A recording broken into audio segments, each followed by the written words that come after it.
All righty. I think we're good to go. Okay. Stop it. Everyone chill. Sorry, the cats were getting ready to fight and have a showdown. Whenever I'm in here, they like to play the whole Lion King movie out. One of them's Mufasa, the other one's Scar, and it turns into a whole event. It's funny the first 1,000 times, but then after that, you're like, you guys need to kind of up the production, so to speak. It's the same thing. So boring. But all right, so we're going to be looking at Friday's energy and Saturday and Sunday's energy as well. So let's see what we can do that way for everybody watching. Okay. We got the free list ready to go. We got everything going. I started another stream, but then I stopped because right when I started it was giving me some weird errors, and I didn't know if that was carrying over into something else. But yeah. Okay.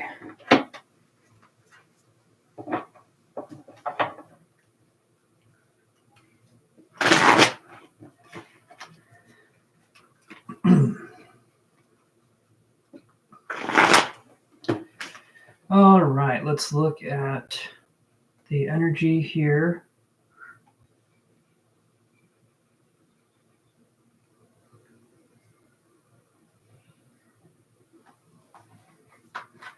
Do the energy for the weekend and see what we can come up with. By the way, as I was saying in the other stream, I'm going to be playing, I think, Monster Hunter Wilds when it comes out. PS5 gang is where I'm going to be at. And I think it's going to be fun. The other Monster Hunter game, I think, came out in like 2019 or 2020. So I've been looking forward to this one for a while. Haven't really seen any of the new stuff, so I'm spoiler-free for the most part. I think I watched the cinematic trailer and that was it. So that's kind of like, yeah, so that's what I'm going to be doing this weekend, Monster Hunter Wilds, and then that's it. So like weekend, I chill out with everything. I don't do the gym. I don't do anything else. And then I'll be back live again on Monday. But we got a like and we got a like, and that's what we care about here. Camera's looking better. Everything's all right. How's y'all doing? Okay, here we go. So Friday's energy, and then we're going to be looking at Saturday's energy and Sunday's energy. Like I said before, we could call it just the weekend's energy, but that's a celebrity, and that wouldn't help anybody, really, except for the weekend. And we do know he watches this stream, and he checks it obsessively. Me and him, it's just, what can I say? He's addicted to me. Okay, so this is good. This is good. Okay, so what I've got for Friday, I'm just going to lump it all together. We're going to kind of do a lump session, if you will, right? Glad you made it. I know, right? I might not show up to my own live stream. I would be late for my own funeral. Culture. I don't mean to be late, though. It's bothering me now. I used to be a little okay with being a teeny bit late, but now it's like I made a promise. I want to get there. So 7:15, unless I say otherwise, 7:15 every night, except for the weekends, except for Saturday and Sunday. 7:15 for about an hour and a half to 2 hours. Okay. So let's look on here and see what we can find. All right. Okie dokie.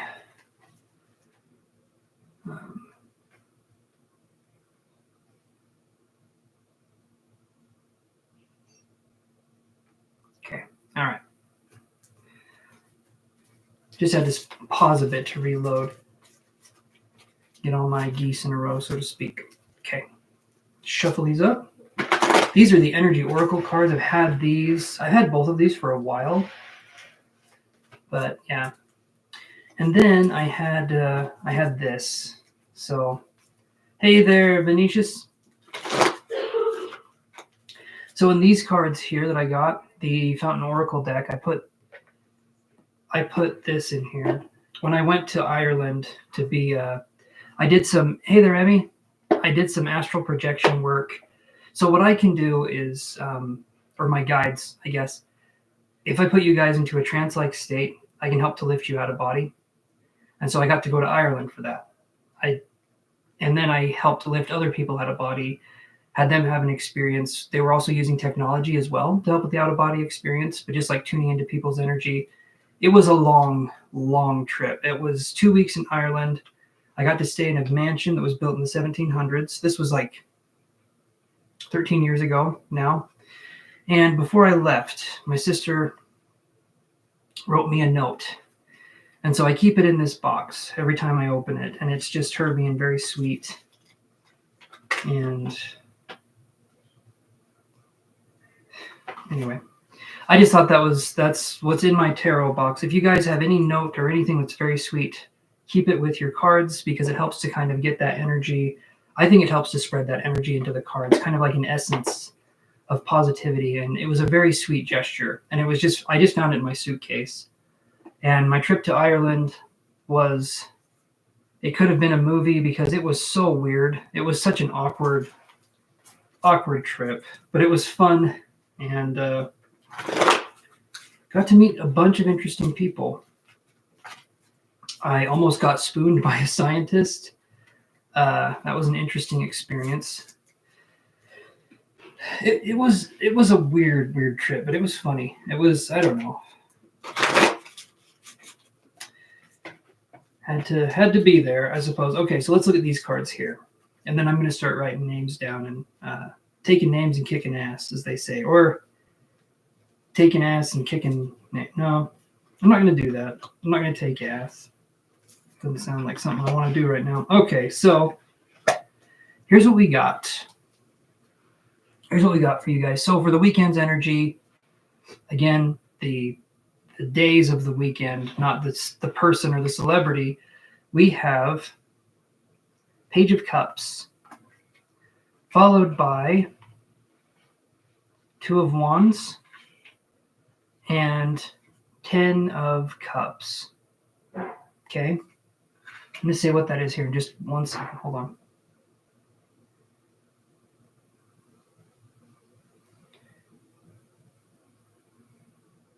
Do you guys have any weekend plans?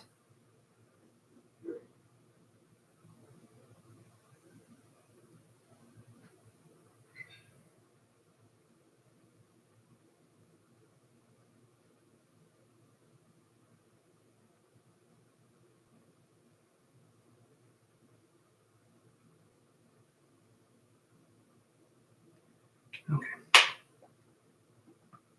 Then we have, for these energy cards, we have 6th chakra Archangel Metatron, followed by 7th chakra Archangel Uriel in reverse, and then Door to Spirit.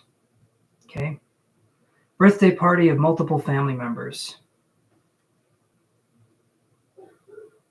Playing in the snow. I like it. I like how descriptive it is. I like that there's snow, there's going to be playing in it. I like that there's multiple family members having a birthday. Everything about that seems very kind of like Tim Burton-y, if that was an adjective. But that does sound fun. I'm imagining it's twins, right? But maybe it's multiple sets of twins. Maybe it's twin sanity over there. Anyway, so Page of Cups, right? Page of Cups is going to be a card of emotional, I view it as like emotional inspiration. And I'm so sorry, Emmy, that there's so much Aquarius. I'm Aquarius too. I'm Aquarius moon. And so I can make fun of the Aquarius people. Uncle and aunts. Oh, okay. So that would mean that there is something about conceiving a baby. Maybe it's like a tradition in your family. So 9 months before February, that's like boy, something. That's something. There was something that happened 9 months before that, because for there to be multiple family members, it's a tradition. It's a tradition. Okay. So emotional inspiration, Page of Cups, 2 of Wands. Okay. This person knows how to use chopsticks. I do not. All right. My grandma had a baby every year almost. Word is she's still having them to this day. and I wish her the best. Some of those people, they don't have families, right? They have armies. It's like they're raising a nation, and it's like it just starts with me, and it's like I was talking to someone, it was a while ago, but 15 brothers and sisters, or 14 because there was 15 kids, and it's like, geez, you're either Mormon or Catholic, and both of those turned out to be, they were Mormon. Lots of kids. Okay. So 10 of Cups, emotional inspiration, needing to make a choice, but feeling inspired to make the choice. So this weekend is going to be, I think it's going to be a very chill weekend. It's going to have a sense of purpose. It's going to have a sense of meaning. And it's going to be, hey there, AA, how you doing? I have heard you have a 12-step program, so I am looking to join. Then, like I said, with this card being in reverse, we'll get to the questions here in just a second. I'm just doing today's energy, and then I'm going to write everyone's names down. And then when I get to you, I'll get your question. Yes, this is how it was in Canada under the Catholic Church. Under the church? Lots of babies.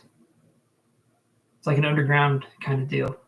No, I got you. Yeah, the Catholic religion's the same. It's Jim Gaffigan does jokes about that, which he's one of my favorite comics. I love Jim Gaffigan. Okay, door to spirit. So just let things happen the way they're meant to happen.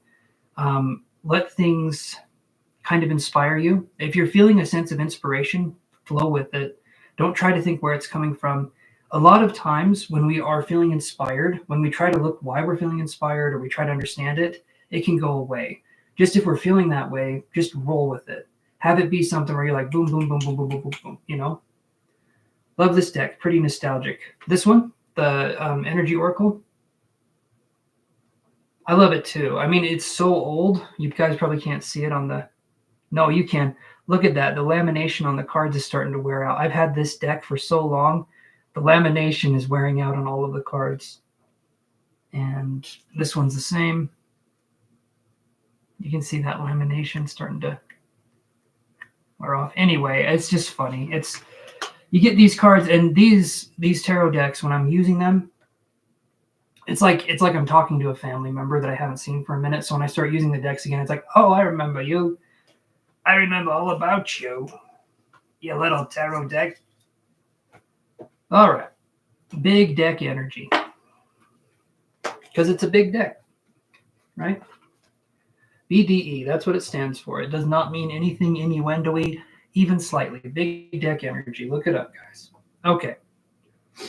So, let's see. Who did we have come in first? We had Culture and V come in. Oh, there we go. Nope.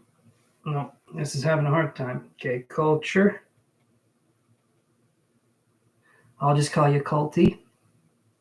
And then we have Venetius. I'll just call you Culty. And then we have Emmy. Oh, no reading for me, going to bed. Okay, no reading for Emmy. She's going to bed. She's tired of us. But just because we're people, nothing personal. But if you do go to bed, have a good bed. I think that's how you say that. And okay, so then we have, I think after that it's just AA. All right. I think we can do that. Okay, so Culture, what is your reading? Or what is your question? What is your reading? You know what? It works. It works in so many ways. Don't say that. It's okay. It's okay. I mean, I'm just being serious. You don't have one yet. Okay, you'll work on a question. We'll circle back to the Culty. We love you too, Emmy. I'm just giving you a hard time. Because that's what I do. I make everything awkward and nervous. Okay, so Venetius, do you have a question? If not, we'll just go straight to AA, and I already know their question. It is if I have been a good boy or not, and the answer is mostly. Mostly. All right. So You posted. I saw. No awkwardness, Emmy says. Oh, Emmy, you're a good liar. Okay. No, thank you, though. That's very sweet. You'll pipe up if you think of anything. My question is advice for hard times. Isn't advice for... Okay, so we'll do Venetius, and then we'll do double A. Alrighty. You're good. I move through topics very quickly. I flow through them. That's the end of the sentence. Okay. Let's do this, and let's look at Venetius. Your question is advice for hard times. Okay. So let's draw some cards here. Advice for hard times.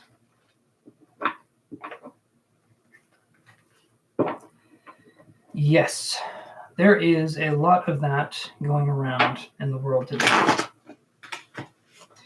We have a mindset in this world of, and this goes with relationships, it goes with almost anything, but there's this constant sense of needing to see progress in our lives, like to the point that it can be kind of ridiculous, right? Because progress is something, well, okay, so I was listening to a video today, and it was an interesting video, and I really liked how this person put it. They said, if you put a bamboo seed in the ground, and you water that little son of a bitch, they said if you put a bamboo seed in the ground, and you water it, the first year that you water that bamboo seed, you take care of it, you make sure it's in good soil, nothing comes up, there's nothing that happens. The second year, same thing. You keep taking care of it, there's nothing that comes out of that soil. Nothing at all. Third year, there's nothing. You keep taking care of it, you keep doing what you need to do. And then on the fourth and the fifth year, this is where something interesting happens. So the bamboo, the reason why it hasn't sprouted yet is because when you plant bamboo, it takes its time to grow.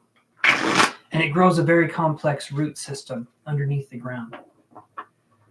And when it does that, it's putting all of its resources, all of that water, all of the energy, all of the nutrients that you're putting into it, it's putting it into that complex root system. And then in the matter of, it's about 4 to 5 years into the life cycle of the bamboo seed.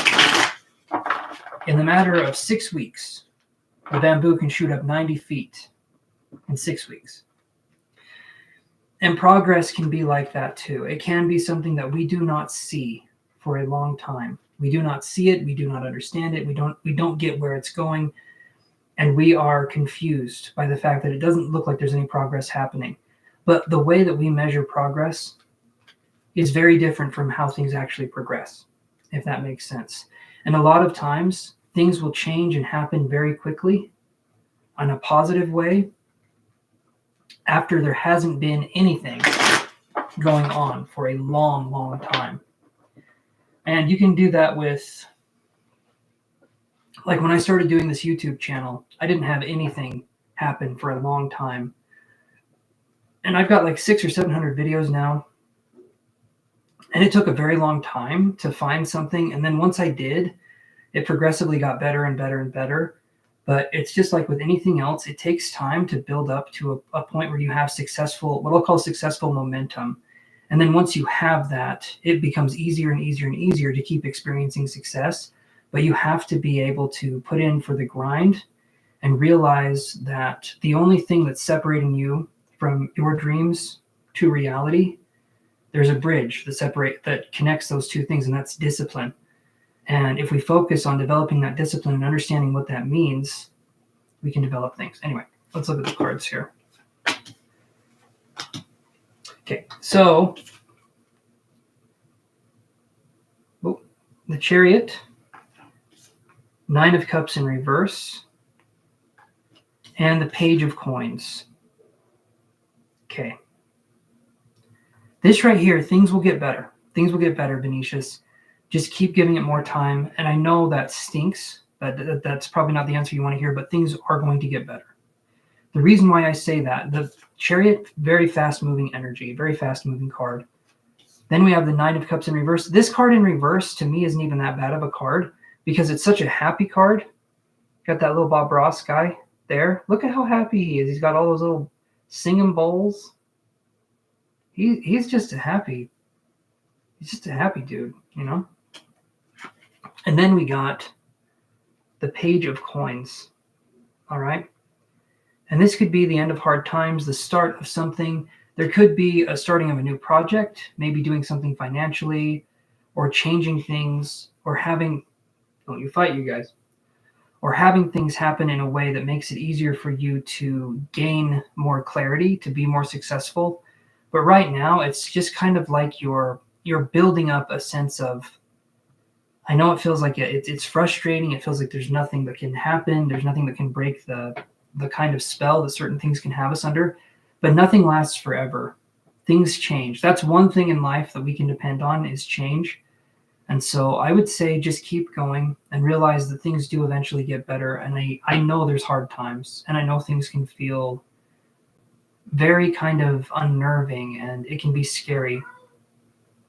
But something that we can do is we can look at those problems that we're facing, and we can realize that they only have so much power over us until we start to look at them and start to really understand them. And once we do, they still have power over us in a way, but it sort of takes away that fear as much. You know, it sort of takes away that sense of what feels like such an urgency. Because to me, a feeling of urgency when we're feeling uncomfortable, that's the normal way for us to feel because we don't like to feel it.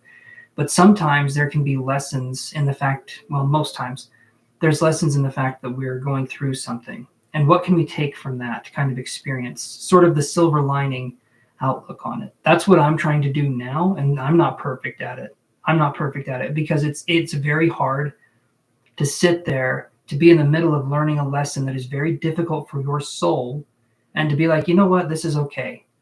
I get that. I understand it. But at the same time, we really can't do anything else anyway. So we might as well look at it and try and kind of dissect it and understand what's making this happen and why it's triggering us and what's happening with it. And even if we know all of those things, then all we need to do is sort of sit back, let things take its course, and realize things will eventually start to work out in our favor. But just give it time. Just give it time. Okay. Now we'll go on to double A. And you posted your question. I'll look up there again. Are you here, double A? Double A batteries.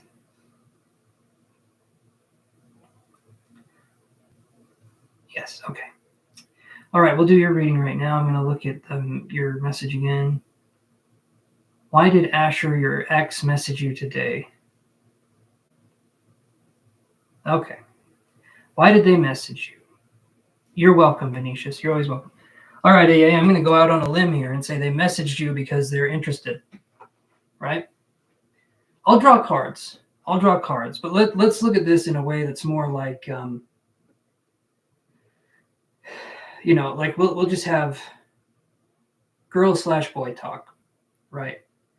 I'll be talking on the phone, and I will be kicking my feet on the bed. We'll have a little conversation. My ex messaged me out of nowhere, and I'm just confused right now. Okay, so I'm going to say this. All right. Here's what happens. Here's what happens in these situations. We can look at the cards, but I'm also going to kind of go on to talking about this. So if we're in a situation and we have a breakup with an ex, if it's not amicable, if it was toxic in any way, if it was like they were controlling, something happened, they broke it off, they were very distant, having it so that they can contact us in any way, that just makes it really confusing because you will feel fine. It will be random, and all of a sudden they'll message you, and it will make you go into kind of like a tailspin situation. It'll make you question a bunch of things, and it'll make your heart race, and then you'll think of the times you had together. But they're an ex for a reason, I'm feeling like here. So the last time I talked, he got involved with someone else, so he cut him off. Okay, but you didn't really cut him off because he still could reach out to you in some way, shape, or form, right? Hey there, Ari. I'll put you after this person I'm talking to right now, which is double A after 2 to 3 months. You cut them off after 2 to 3 months. Okay, so that's why in these situations with people like this, they're what I'll call time wasters. Okay, it doesn't matter why they messaged you because they're probably just going to hurt you again. This to me sounds like a transient thing. I don't feel like this person has any serious intentions. It's just to throw you off your game. They'll message you when they get bored or if they don't have someone in their life and you're like a safe choice or an option. And I don't think you want to be that for somebody, right?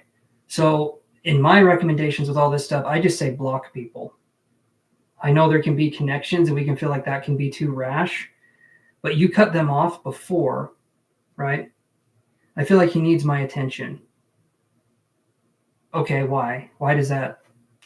You feel like he needs your attention and you need to give it to him because you're too nice. Is that what this is? I don't know if you have balls, but I'm going to break them because you don't owe anyone anything. No, like he wants my attention. Okay. He wants your attention. You cut him off, right? Yes, cut him off and then cut him off again and then keep cutting him off. Eventually he doesn't regenerate like a freaking starfish. He'll get the point and he'll move on from there. He wants your attention. I'm going to say this, and I mean this with every fiber and core and muscle and cat that is in my house. And I have 3 of them, so this is powerful shit. Who the fuck cares, right? I don't care about this guy. I just barely learned about him. My heart doesn't flutter. If he wants your attention, he shouldn't have acted like an asshole in the first place. He shouldn't have prioritized other people before you. That shouldn't have ever been an option. You know what I mean? And I'm just saying this because you seem like a nice person. I like you. I don't like him. I don't like people that are him. Okay? There's a lot of people I like, and him ain't one. So that's where we're going here. You do not owe an ex anything. You never do. You never do. Unless you had a child with that person, in which case there's, it's a little bit more of a situation. But if not, you do not owe this person anything. You do not owe them the time of day. You don't need to talk to them. You don't need to reminisce. You don't need to do this because I can tell you the one thing this person's coming back for. I'm bored, sex, and it's like, no, I'm not going to do that because you gain something and I lose something. You gain pleasure and I lose myself when that happens, right? That's kind of what this is. It's a hookup thing. It's not like anything deeper. I don't think this person's capable of the deeper stuff. Otherwise, there wouldn't have been another person that came in and then you had to cut them off, right? So that's kind of what I'm thinking. And when we don't block someone utterly and completely, it makes it so they can come back in our life and they can confuse the shit out of us whenever they want. And I know thank you, AA. I know it's exciting when someone messages us, but it's like if I had a shit that when it was in the sewer, it's like, hey, remember me? And I'm like, I thought you were gone. You don't go back and see if it's okay, right? You just let it go down and do its thing, and then you move on to something else. Okay, so that's kind of, I know it's a bit raunchy, but this is how I do stuff. But I think you understand what I'm talking about. We don't need the cards for this one because there ain't nothing good that can come from someone that just wastes time. And that's something we don't get a lot of unless you're a vampire, in which case I'm going to go to sleep here in a little bit. You can bite me on the neck, but anything lower body, I'm going to have to say no. But like neck, face, whatever, I'm yours. Again, only if you're a vampire though. And but that's kind of where I'm going with that one. You're very welcome. You're very welcome, AA. Is this your first time on the channel? Because if so, I would like to tell you I have 3 cats. They will appear sometimes, and you can see them. And yeah, that's about it. The 3 cat guy. I got one right behind me, so I got to be careful. You can see one of them. You can actually, you know what? I got a phone. I can show you. I can show you. Okay. Here we go. No, I gotta find the album that just says pets. Okay, no.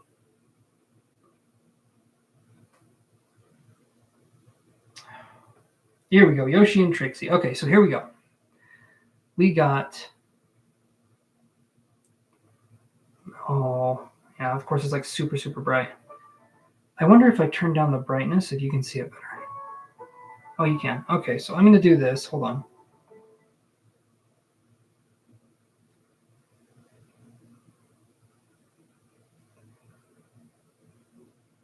I probably have to block my face. Okay, let me do this.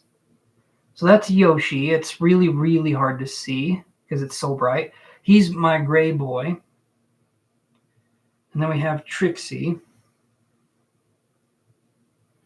She is a calico gallico right there. Very, very cute. Okay, there's a better picture. Oh, there we go. Very, very cute. And then there's another one. I don't know if I have Hazel in here. She's the other cat. And then we have this one.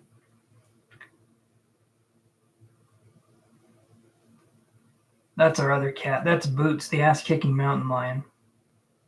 Whenever someone comes by, that's who I call on. But yeah, 3 cats. Yes, but beautiful pets are like babies. They really are. They really are like babies. They're one of my favorite things. I love cats. That's my favorite. Dogs are okay. Birds are loud. But cats are good. Cats are good. Okay, Ari, what is your question? If you're still here.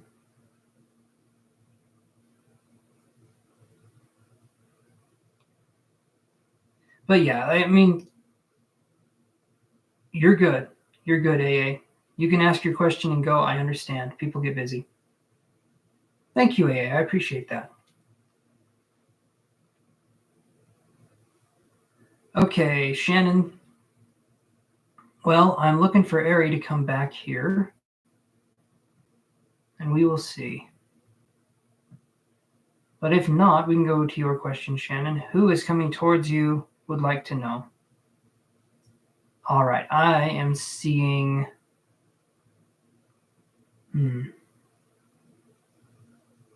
No, we'll do cards. Okay, Ari's here. I'm going to do Ari's question, and then we'll do yours, Shannon, okay? So, Ari, what's your question?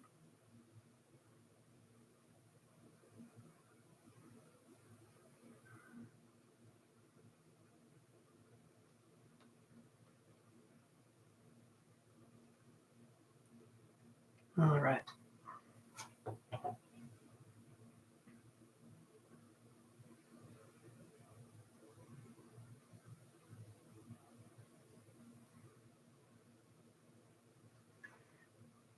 I know you're probably typing it up, so that's good.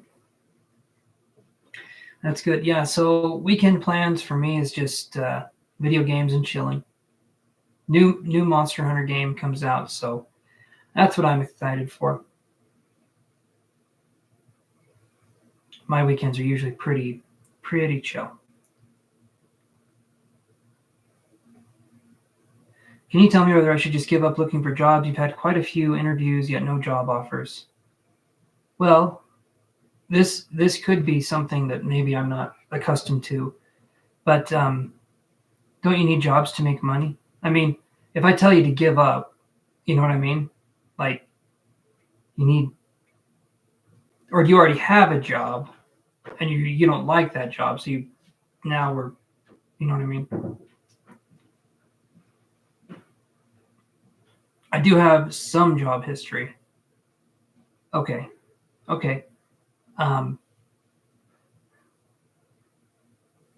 No, you're unemployed. Okay, so I'm going to tell you right now.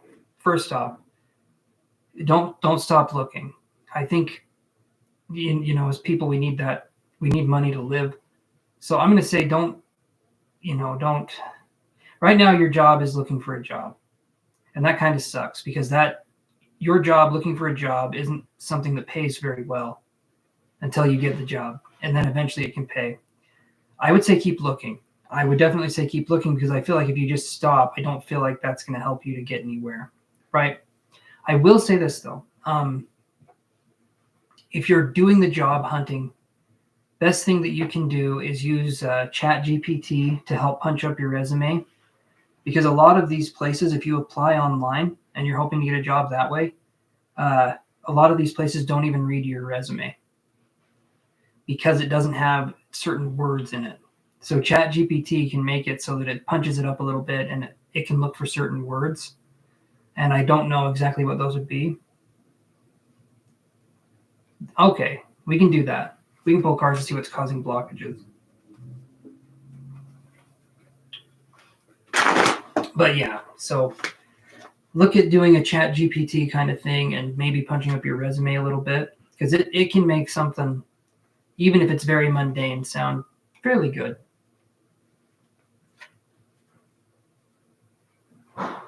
Right. They have so many candidates, they never get to your application, except, like I'm saying, the thing I'm talking about, okay?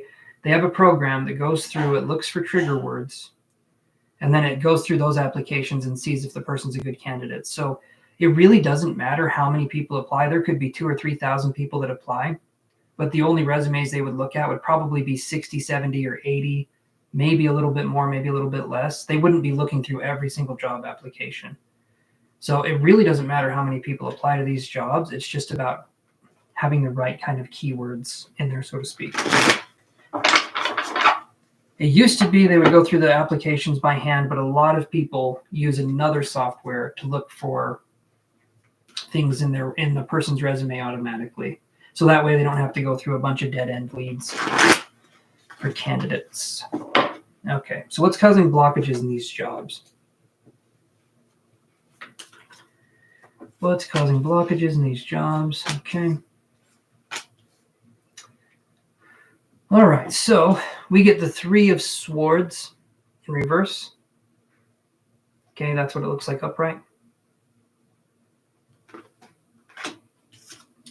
Then we get 8 of Swords. And I'll explain all these. You know how I do it. I just show the cards first. Then we get 7 of Cups in reverse. So this is really interesting. So 7 of Cups, if you look at that, it's a lady and there's all these choices and there's all these options. But if this is in reverse, it's like there's no choices, there's no options. Something feels like it's blocking you, and we'll address what that is. Okay, the 3 of Swords in reverse. Okay, I'm viewing that as it's like intellectual. There's a mental block there, and I'll explain that with this card. 8 of Swords, okay? This is a really interesting card because if you look at this card, that person is putting their head down where those swords are, but nothing is forcing their head down there. They're just looking down and there's swords at their throat. But again, there's nothing pushing their heads down and they can easily back off and move away whenever they want to. It feels to me like it's been difficult for you to find a job, obviously. And part of me feels like maybe, like I'm saying here, look at making a resume, punch it up a little bit more, okay?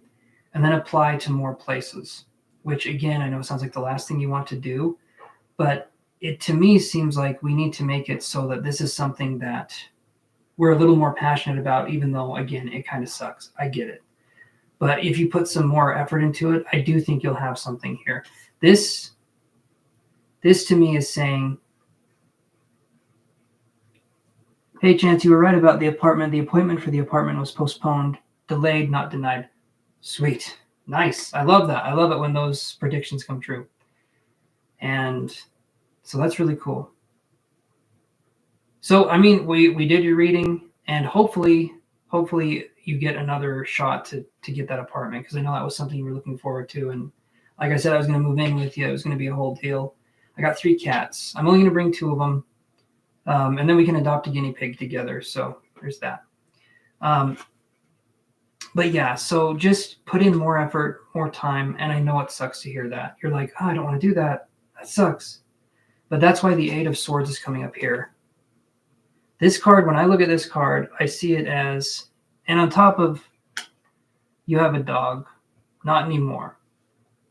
Well, I'll explain why later, but we get rid of the dog. Hey there, Angela. How you doing?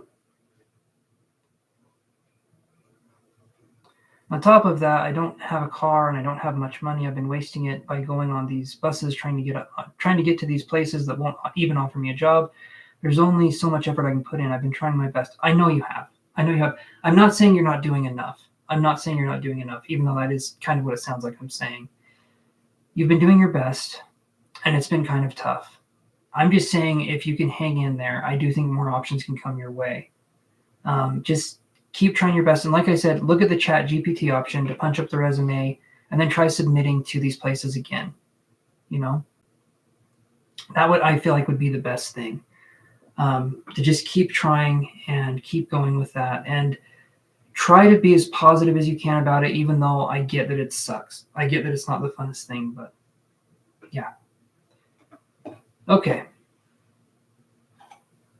So we had Shannon, and then it looks like we have Shannon, and then maybe Yasmar. And then you don't know what other candidates can be having that you don't. Well, it's not your job to figure that out. Like I said, just do the best you can and look at punching up the resume a little bit, a little bit more. So Angela, if you want, you can pay with PayPal on chancemadsen1@gmail.com, but I'm basically just doing like free readings, and then donations are welcome. I know you've always been good with paying though, and I appreciate it, and I do in fact like money, but I feel like if you guys appreciate me enough, I think eventually there will be more and more donations that come in. And so that's kind of what I'm doing instead of just taking money or asking for money. And also I'm only going live for 2 hours each time. So eventually, if you guys are wanting a reading, it'll be like that kind of process. Anyway, you're very welcome.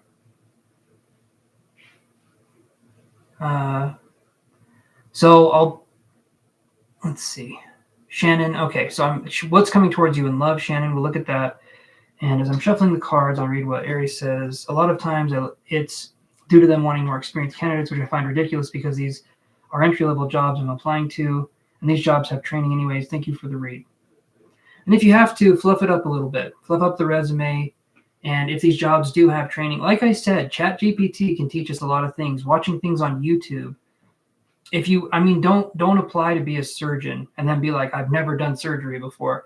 But in these jobs, if you need to lie a little bit to get ahead, okay, do it. And then learn as you go along. Okay. You don't have to play this thing where it's like, oh, I'm getting this, and this. No, you can learn the job as you go along. And if these are entry-level positions anyway, just say you know how to do something, but genuinely commit to learning that skill after you say you know how to do it. And then make it something that you learn and grow with as the job progresses. Because in my opinion, the way these people do job searches is absolute bullshit. And then they pay you next to nothing a lot of the time. I think it's okay to fluff things up a little bit, do some little white lies, but also look at improving and having that actual skill when you get hired and learning as much as you can. So have that be something. Harry, I paid a career coach $200 for help, and she just put my resume and cover letter through ChatGPT. Yeah, that's going to be about what you're going to get nowadays. It's going to be, just don't even do the $200. Just go straight to ChatGPT and then give me the $200 because I recommended it. But no, I'm just kidding. Just use ChatGPT. It helps with so many things. Okay, so what's coming towards Shannon in love? Let's take a gander and see what's coming towards Shannon in love. Right.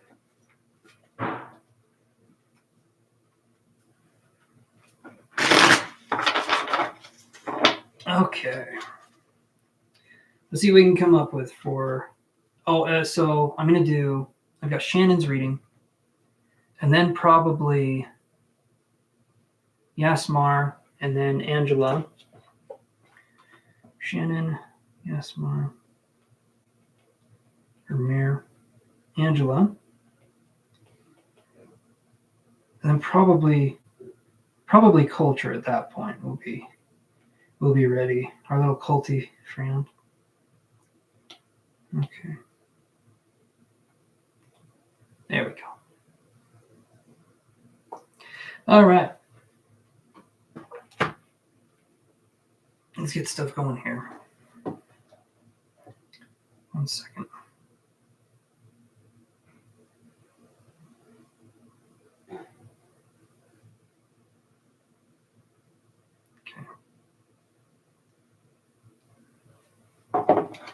Okay.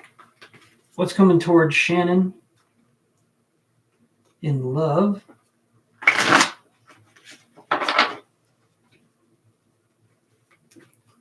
It's coming towards Shannon in love.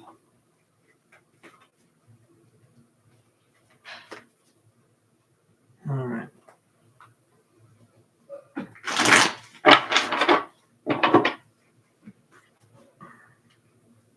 You know, a lot of people don't think about this, but the first person that's born on Mars, right?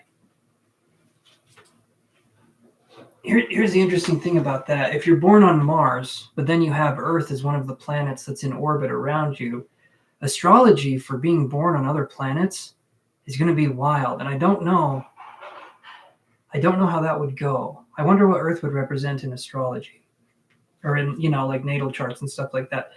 So being born on another planet, you would have a lot of different things. And the first person born on Mars, what if they're just like a psychopath? What if that's like a thing? You're just kind of crazy. Yeah, you guys don't need to hear a lot of these thoughts, but I'm going to say them anyway.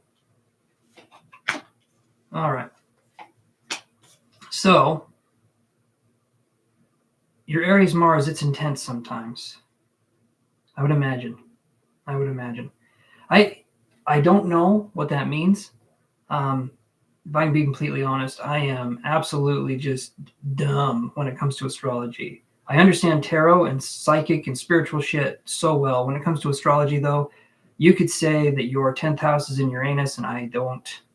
I know it's funny, and I could laugh at it, but I don't know what it means. I have no idea what that means. But so Shannon, here's what we got here. All right. We've got 9 of Wands in reverse, followed by Ace of Swords in reverse. Okay, masculine energy is Mars. Okay, I know that part too. I get that part. I'm pretty sure. And then 9 of Cups.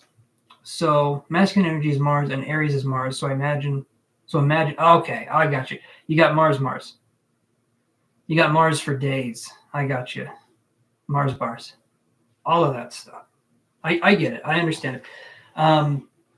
So basically the Emperor times 2. I got you. 9 of Wands in reverse with Ace of Swords in reverse. It's moving past. To me, this is trying to move past frustration, but we're getting caught up on stuff. Okay, so maybe there's a part of you that is getting stuck in the way that it's like things should be moving a little bit more easily, things should be a little bit more effortless, and there can be some frustration there. I was talking to Venetius a little while ago about progress and how that kind of goes. So I won't repeat that here, but I think when we're dealing with love and we're dealing with relationships, it's really hard to gauge if we're doing well because we're either in a relationship or we're not. So how do we know if we're successful? Right? Unless we're in a relationship. But then if that relationship doesn't work out, then we're not successful. We failed. Right? But we didn't. We really didn't fail. Hey there, Gene. Awesome. And yes, remember to like the video and send me $100 in the mail. I'd appreciate that. Unmarked bills. I don't know what that means, but it sounds professional. Nice, Gene. Thank you. Thank you for coming on. Okay. Oh. Yeah, so there could just be some frustration with that. And like I said, love for a lot of us, the way we view its progress is either it's binary. It's either on or off. We're either doing it or we're not. And a lot of times it's just that self-love cultivation that we have to work through and realize that it's okay to feel alone. It's okay to feel, I sent money to support. Thank you so much, Angela. That's very sweet. I really appreciate that. And you'll be right after. Yeah, okay. Thank you. Oh, I appreciate that so much. Okay. Sweet. Sweet. Okay. So is this making sense so far, Shannon? Because I want it to be something that you can understand where I'm coming from with this. Because we can be single as a Pringle, and that's okay. Because we learn what we like and what we don't like when we're single. That's something I've noticed is like, it's great to think of a person and to imagine a life. So far, so good. Okay, so far, so good. I was looking at that. There was like a black space, and then there was so far, so good. But the black space was having me concerned. So I'm thinking, what is she hiding there? Is there some dogs in that black space? You know. Okay. So with that love, with that cultivation of self-love, it, like I said, it feels like it takes a long time. And it takes as long as it's going to take, right? But I don't ever want you guys to feel if you're in a relationship and it was bad that you failed that relationship, because it's not about failing a relationship, right? It's about learning and growing from it. The only times that we actually do fail is when we just give up forever. And then we say, I'm never doing that again. So look at it like it's a learning experience, not that it's a pass or fail kind of grade thing, right? Because it's not about that.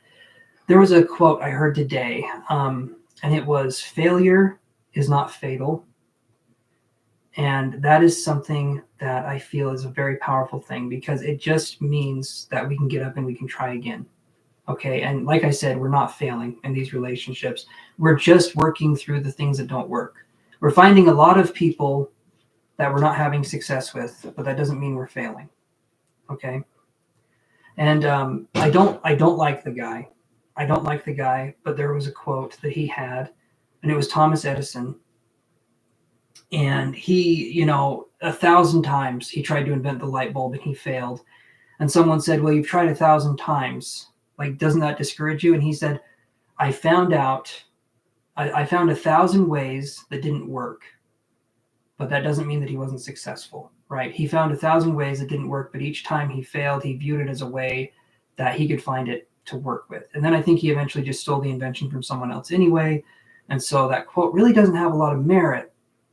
Thomas Edison was not a good guy. Look it up. He electrocuted an elephant. He was not a good, just to prove a point, just to prove to Tesla.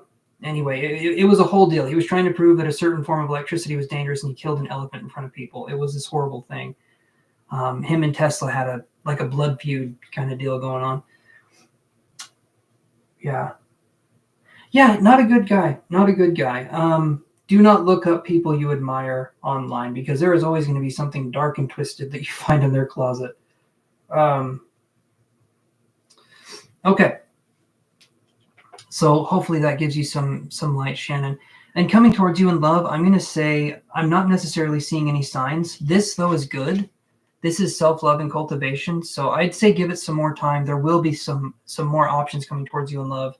Just give it some more time and let things flow the way they need to. It feels lonely. It feels isolated. I get that. You want to have somebody you can cuddle. Okay. I am available on weekends, just so you guys know. Also on new moons. Let's see. I am available on weekends and new moons in Pisces. But that's it. My availability, it's over after that. So you guys got to act fast. And, we'll you got to pay for my airfare and stuff, but I am a good cuddler. I promise. All right. Hopefully that helps. Okay. I'm going to go to Angela's question So what I'm going to do, because Angela donated, so I'm going to do Angela's question, and then I'm going to do Yasmar's question, and then Culture, it will be your question. Because then we can do that. And you figured out your question, ready to join the list. You're on the list, Culty. Culty, my friend, you're there. You were on the list the whole time. And then I just fade into blackness, and then you guys never hear from me again. That's how I'm going to go. Either that or a candy explosion. That's how I want to die, just in a bunch of that sweetness. Don't ask why the candy exploded. Don't ask what I was doing there while it was exploding. But just be like he died doing what he loved. Dying in an explosion. So that's how it goes. Okay.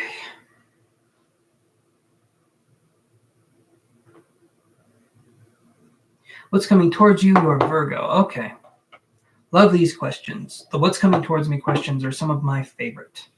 You're Virgo. Okay, I am Virgo rising, which I think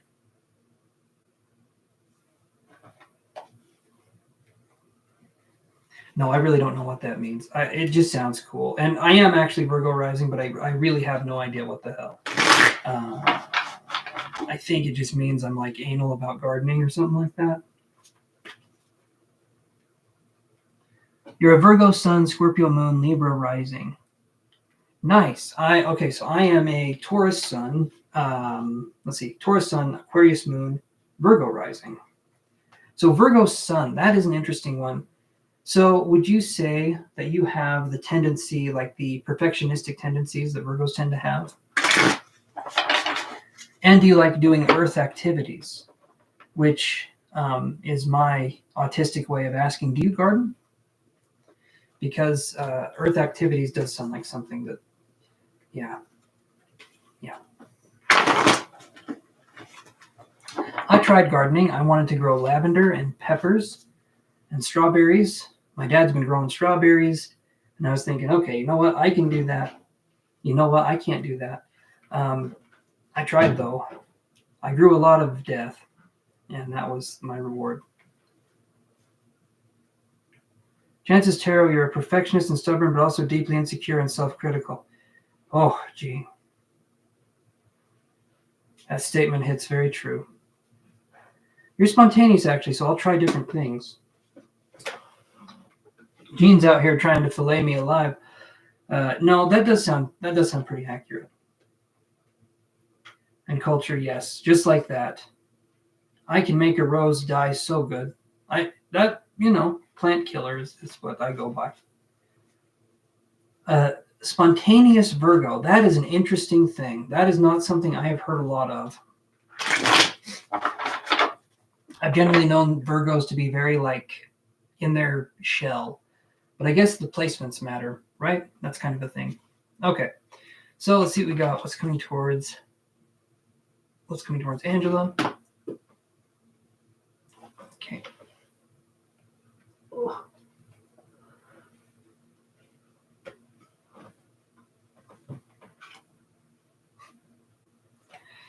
You're open to freaky and kinky in bed. Damn, Jean. Jean isn't holding back tonight. She's going for the full effect here. I've heard that before. Really? So that's a thing. All right, I need to update my dating profiles. I need to find a Virgo. God. The way these lives go sometimes, but only with the right person. Well, yeah, I mean, we're not implying anything. Only with the right. I get you. I understand that. Okay. So because you paid, we'll do a couple extra cards. You know what? We'll do the energy cards here, and we'll see what we can come up with. So let me do that here. Okay. I was buffering for a sec. That's what I've been going to the gym for, to get all buffering, right? It's about connection, though. I get you. I understand, Angela. The connection is what makes you feel safe enough to be that way, to be uninhibited, right? I get you. I understand that. No, you're open. Wait. You're cool. Okay. I get it's about the connection. I understand that because that's how I am too. So they call that, I believe they call that demisexual, which I feel like is what I am, which means you can only be with someone you like to be the boss, but so would she. I can be chill at times, but I do like to be in charge. And yeah, the Virgo thing, I could see where that could be. Yeah, I could see that. So who would I get along with then, Gene? What would be my ideal kind of match situation? High five, Demis. Yes. I'm only attracted to Demi Moore sexually. So that's what I mean by demisexual. Like a dominant partner, though. I got you. Yeah, I mean, but not to the point where it's like ridiculous. Like, then it comes out. I'm not sure what it is, but it would come out, right? That's the whole point. Oh, you guys, you're putting me in a weird spot here, in between a rock and a. No, I could have said that. I could have said that so much worse. Okay. I have to have a deep connection with the person to be attracted to that. Yes, yeah. So you guys understand that, like I've talked with girls that are very, and I'm straight, right? But I've talked with girls that are very, very beautiful. They have the whole thing going on, and then there's like one thing that's super unattractive, and it's like a personality thing, or it's like they don't like, they don't support gay people, or like one person I was talking to, and we were talking for like a month.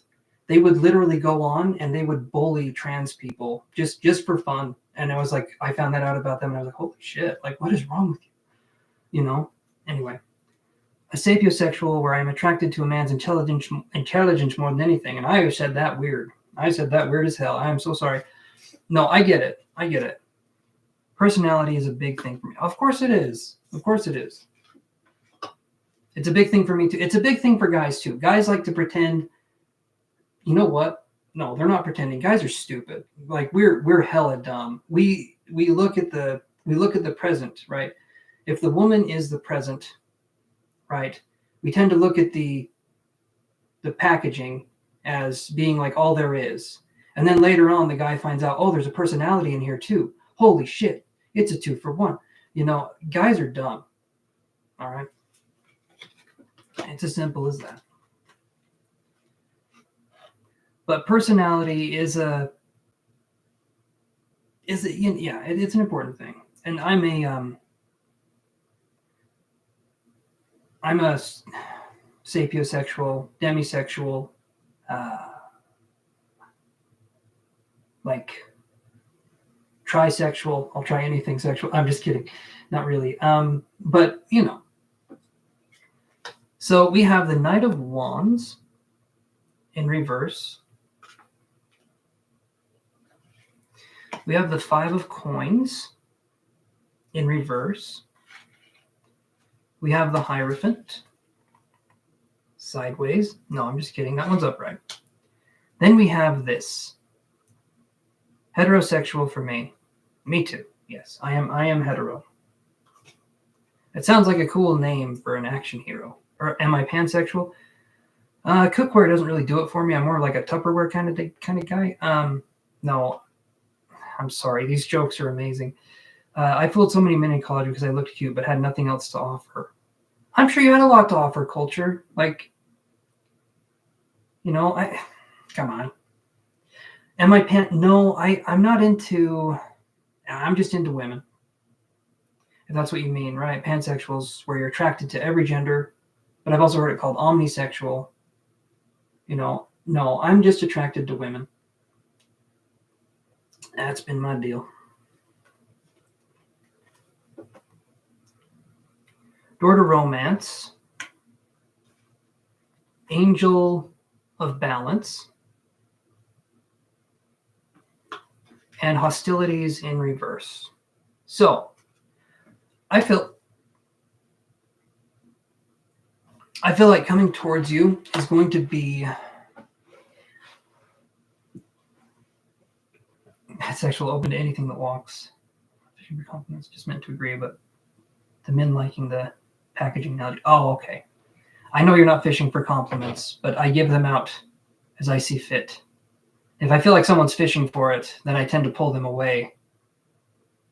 Unless I'm really attracted to the person, in which case I will very dumbly just start spewing nonsense. Some of it's compliments, some of it's, I don't know. There's new words that are made up in the human language when I get flustered. But so Angela, Knight of Wands in reverse, that's like a fire sign player energy, right? So that would be someone we would want to avoid. But to me, it's a fire sign player energy, a fast fire sign player energy. So Sagittarius, Aries, Leo is what I'm feeling there. But it's like this fast kind of energy, and it's very direct, but it's also not necessarily a good thing. You know what I mean? Like how would you put it?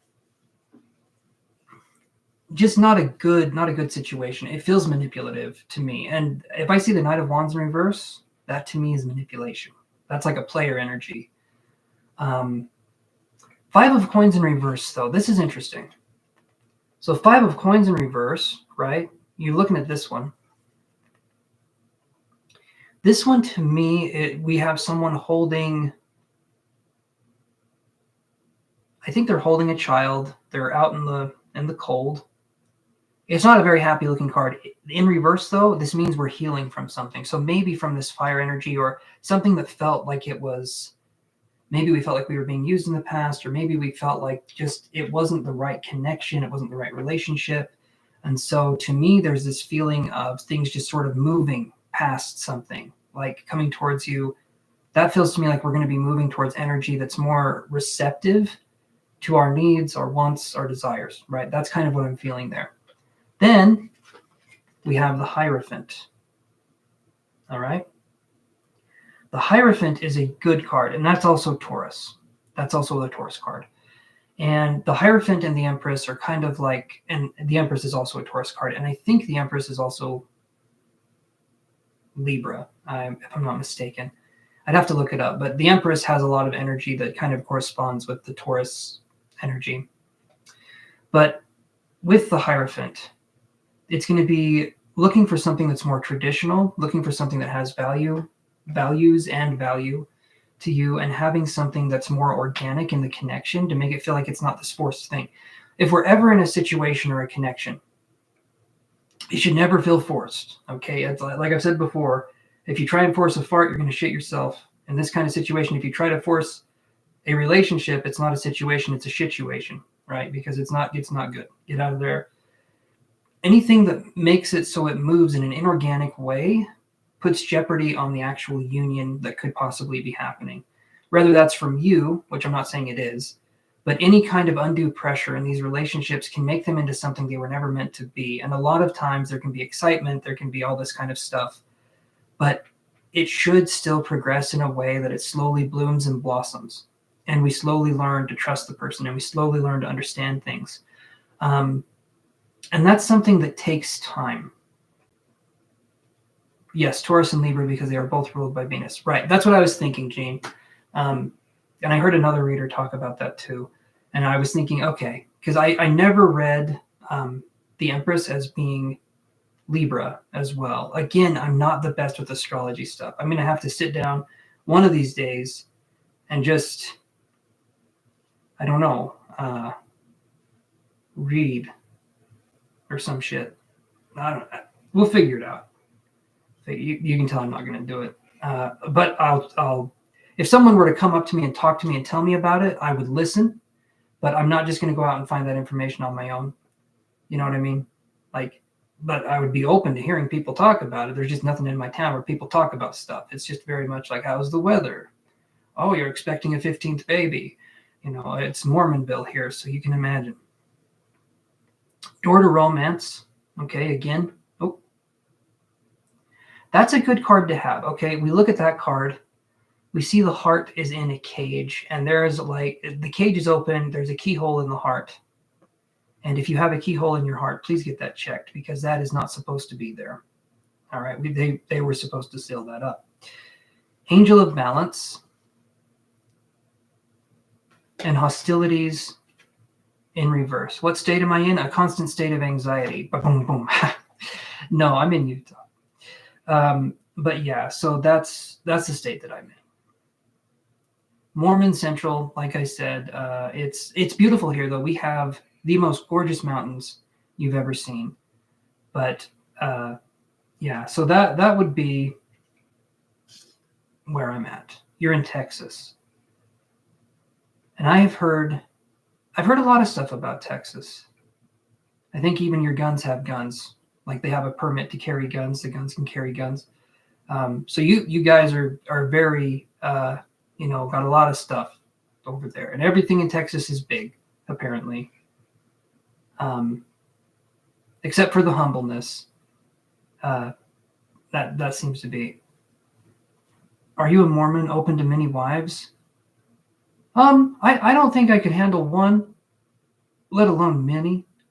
So I'm going to say no, and also no, not a Mormon, not even slightly. I am not religious in any way, shape, or form. I like to have my own thoughts, my own mind grape ruminations of what I feel like is going on. Not saying I'm right in being the way that I am. I could very well be wrong, but I'm okay with being wrong.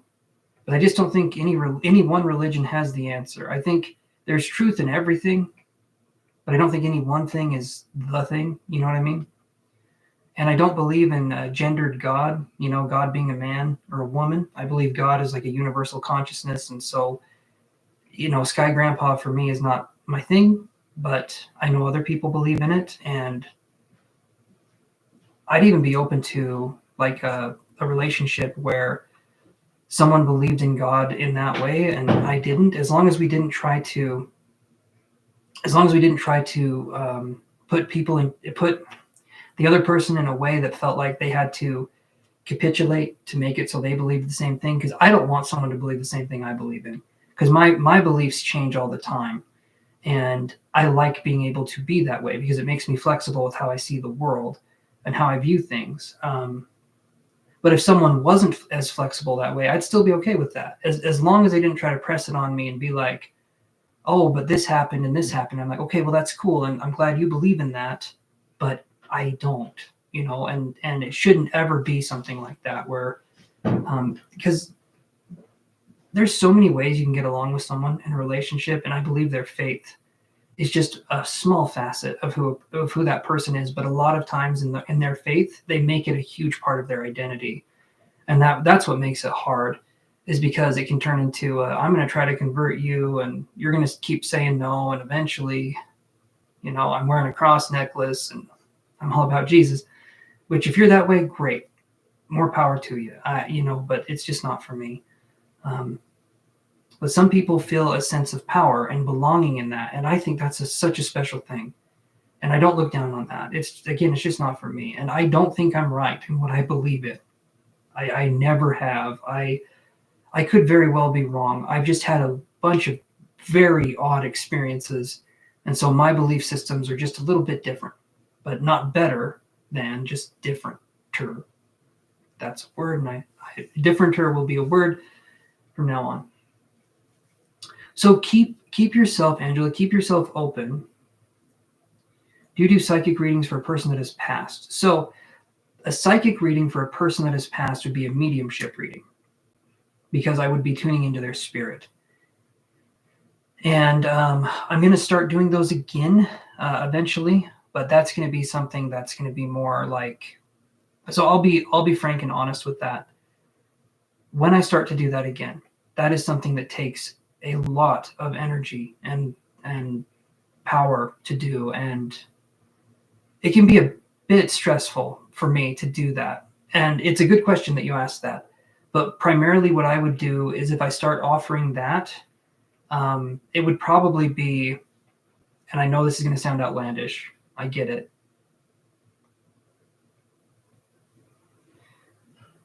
We'll look at that, Victory. Hold on. Let me put you on the list here. Let me go here. Okay. But thank you, Victory, for coming on here. We'll get to your question. I could use the cards, but if I'm doing something that's more personal, like if I'm connecting with the spirit and it's personal, then that would be something. It would be a one-on-one reading. And I would do that in a way that's more like I wouldn't do that on YouTube. I don't like to do that on YouTube because it can be very personal. And generally speaking, if I can, I'd be wanting to talk to the person, like hearing feedback from the person. So having them either video chat or more than likely just an audio phone call and doing that, because it feels too impersonal to have it be typed. And plus I'd have to go into a trance state and then open my eyes and then look at what they said and then go back into a trance. It just doesn't work. But I could do that. But when I do offer that, that will be something that will be like,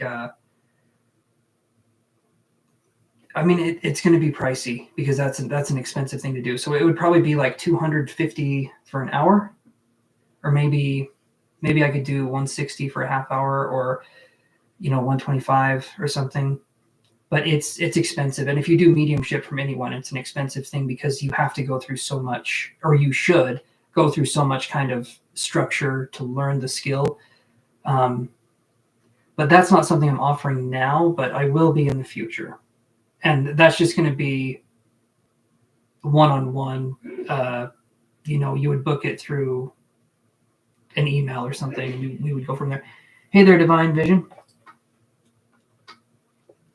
Or Vicky. Gotta remember that. Okay. But keep your senses open, or keep your options open, Angela. And there could be an earth sign, or I will cash app tomorrow. Thank you, Vicky. I appreciate that. You don't need to. I appreciate it though, because donations help the channel. But I'm doing free readings. If you guys want to say thank you, then you can give back, and then that makes it so I can keep doing the free readings. But I'm not obligating anyone to pay.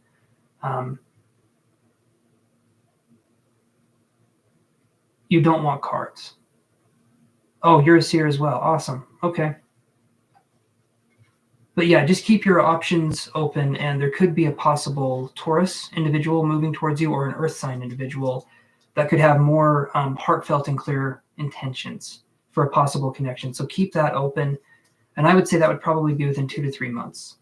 But that's what I'm looking at. But yeah, I could use cards for different stuff. Yeah, so don't worry about that, Victory. If you appreciate what I do and you want to donate, feel free to, but there's no pressure to donate. There is no pressure to donate. It's just like if you want to show appreciation and you like what I'm doing. Okay, perfect. Okay, so that being said, if you do donate, you'll get moved to the top of the list, and you do get a little bit more of an in-depth reading, but I'm not going to make it where it's like, super crazy with that, or only reading that, anyway, you get what I'm saying. Okay, so culture, what was your question? And then, well, if they're even still here. I don't even know if they're still here. But hopefully, Angela, that does help. You're welcome, Victory. Why has it been so difficult for me to discover my most genuine interests and passions? Oh, this one. I don't even know the cards. I don't even know that if we, okay. We're going to start over because I started to babble. No, I'm just kidding. Okay. So Yasmar, I'm going to get to you. What we're going to do is, you're good, Culture. Don't worry about it. What we're going to do is I'm going to do cultures, and then I'm going to do Yasmar. Okay. So why is it that you are feeling, why is it so difficult for me to discover my most genuine interests and passions? Okay. So I'm going to go out on a limb here, Culture, and I'm going to say that, and this goes for most women, so it's not like I'm reading into it that much, but we'll go into this a little bit. So let's say that you're someone who has gone through life, and from a very early age, you were raised with perfectionistic tendencies. And this was something where, and it could be something where it's like girls can be seen but not heard, but it could also just be the fact that whenever we were out to do something, we always had to do incredibly well at it, or else it felt like we were wasting our time. Right? And so that can be something that can make it really hard as we get older to want to branch out and find new things, because a lot of times in those situations, our inner child is killed off very quickly. And it could be from parents, it could be from peers, it could be any situation. It doesn't matter. It doesn't matter how the murder happened, but there's an outline of a child somewhere on the ground there. Guys, chill out. Sorry, the cats are getting ready to kill each other. They're fine. They just make a lot of noise. You know how cats are. They're very interesting. But if that was the case growing up, it's going to make it really hard for us to want to find that genuine interest and passion. Yes, parents had a big role in that, I think. Okay.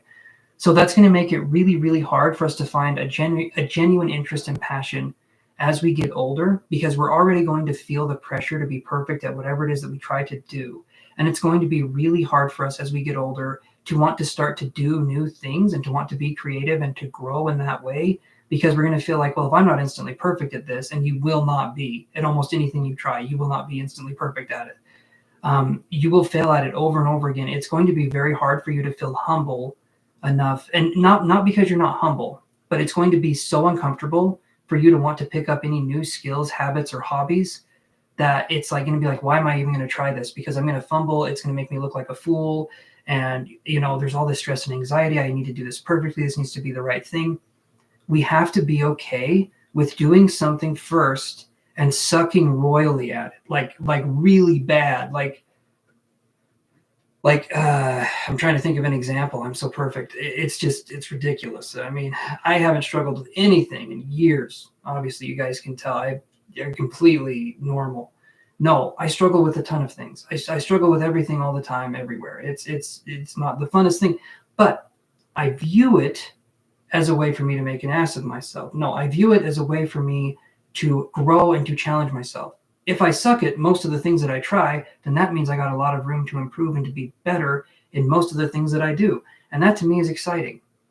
The not exciting part is the fact that I'm incredibly inept, but the other part where I can improve and get better, that's exciting, right? That's something.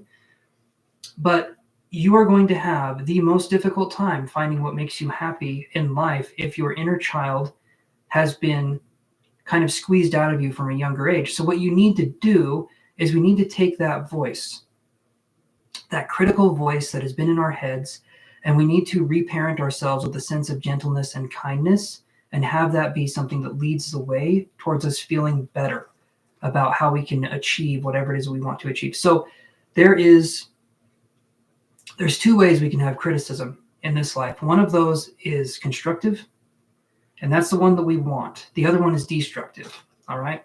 So constructive criticism. That is going to be criticism he's playing with his carrot. He's playing with his carrot. Nope, he's done. Okay. So criticism is going to be something that can make us or break us in a lot of ways. But the way we can think of it is constructive criticism is always done in a way that gives us, number one, it gives us guidance, okay? It gives us guidance, and it's in a personal way where we can actually do better, and we feel that the person giving it to us cares about us, okay? That's constructive criticism. It would be something like this. It would be, I don't know if that would be a good idea, and then the person lists why that would maybe not be a good idea, but they don't make you feel bad about it. They just tell you why they don't think it would be a good idea, but they're not pressuring you to believe what they believe. That's constructive criticism. It's like someone that's offering their opinion or advice, and possibly for your own, it's for your best interest. They're trying to do it out of love, right? Destructive criticism, though, is someone coming on and attacking you in a personal way and saying, you're stupid. Why are you even trying? What's the point of this? And they're giving you vague statements, and they're attacking your personality, or they're doing something like that. That's destructive. And so we want to reparent ourselves in a way where we can look at adding constructive criticism into our mental state to make it so that we're not full of ourselves and we're not being delusional and we're not thinking we're super accomplished when we're not. But we need to slowly build up our sense of self-esteem and our sense of self-worth through showing that we can do things. And the way that we do that is we have to start just kind of being shit at it. And slowly over time build up. And if we can reparent ourselves, it makes it a lot easier to discover these passions. So that's why there's that feeling of like not knowing what we want to do when we are very young, right? That inner child sees the world in such a way that everything is bright and crisp and new and fascinating. But if something comes along in our lives that it can be trauma, usually something takes away that spark or makes us feel like we have to grow up too fast or something like that, then we have to go back into that. And it can be a little uncomfortable to do that. But inside of that, there is that inner child, okay? And inside of that is what we need to have. There's something called the dark night of the soul, okay? And everyone in the spiritual community has heard of the dark night of the soul. It is not just one night. It can last very, very long. It's a tough period of time where you go through what you need to go through, and it's called the dark night of the soul, but it could last for a very, very long time. And that's how it is until we learn what it is that we need to learn. And generally speaking, if we have something that is wrong with us, our body alerts us. Our spirit does the same thing. Think about it. If we hurt ourselves, if we break a bone, for instance, our body keeps nagging us and it keeps telling us this bone is broken, your body is hurt, things are going on, and your body keeps trying to draw attention to it. Your mind is like, oh, this pain. But the pain is telling you that something is wrong so that you can get it fixed. Okay? The dark night of the soul is the same thing. It's something that's trying to get our attention. It's trying to pull on us and tug on us and be like, this thing is bothering you. Do something about it. And you can't ignore it anymore. And when you move past the dark night of the soul and you absorb those lessons, you change as a person. Those size 2 shoes now no longer fit. And you have to be, in bigger shoes that aren't size 2. I don't know shoe sizes very well. Maybe you have petite feet. Maybe you got some giant footsies. I don't know. But that part doesn't matter as much. Okay, it does matter. Yoshi's a foot guy, so that's kind of his deal. But that's something that I feel.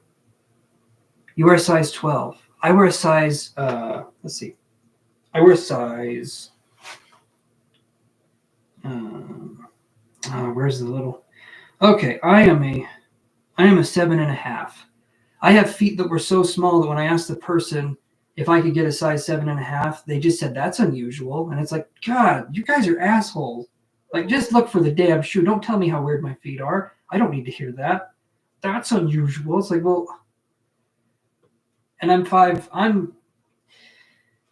like to say I'm 5'12", because then I'm not quite 6 foot, but if I say I'm 5'12", it sounds more believable, but also, no. You wear a size 6.5, 7. Your feet are bigger than mine, but you're very tall. 6'4". I'm going to call it here. You're 6'4". Yeah, I'm curious how tall you are too. That is interesting to me. Okay, anyway, I'm getting off track here. Shoot. Okay, inside of the dark night of the soul, there is something, and I think it's Carl Jung that talks about it, something called the golden shadow. And the golden shadow is the parts of us. So the dark night of the soul is the negative aspects that have not seen the light of day. They're not negative, but we view them as negative. Until we bring them into the light of day, we expose them and we understand and we integrate those parts back into ourselves. The golden shadow are the positive aspects of ourself. And a lot of the times, the lost inner child is the golden shadow. And that's where all of our creativity, our ideas, our enthusiasms, our passions come out. And it's to be in that, right? What did we do when we were kids and we didn't have any cares in the world? We could look at the world in a way and we could develop passions, understanding, ways of seeing things that were very new and very exciting to us. And it's the same as when we're an adult. We just have to go back and we have to heal parts of ourselves, but we can get that part back. We can get the magic of being a kid back. to an extent. So that's something that's really cool. So that's where I feel like culture, that would help to answer the question. I don't think we need the cards for that one.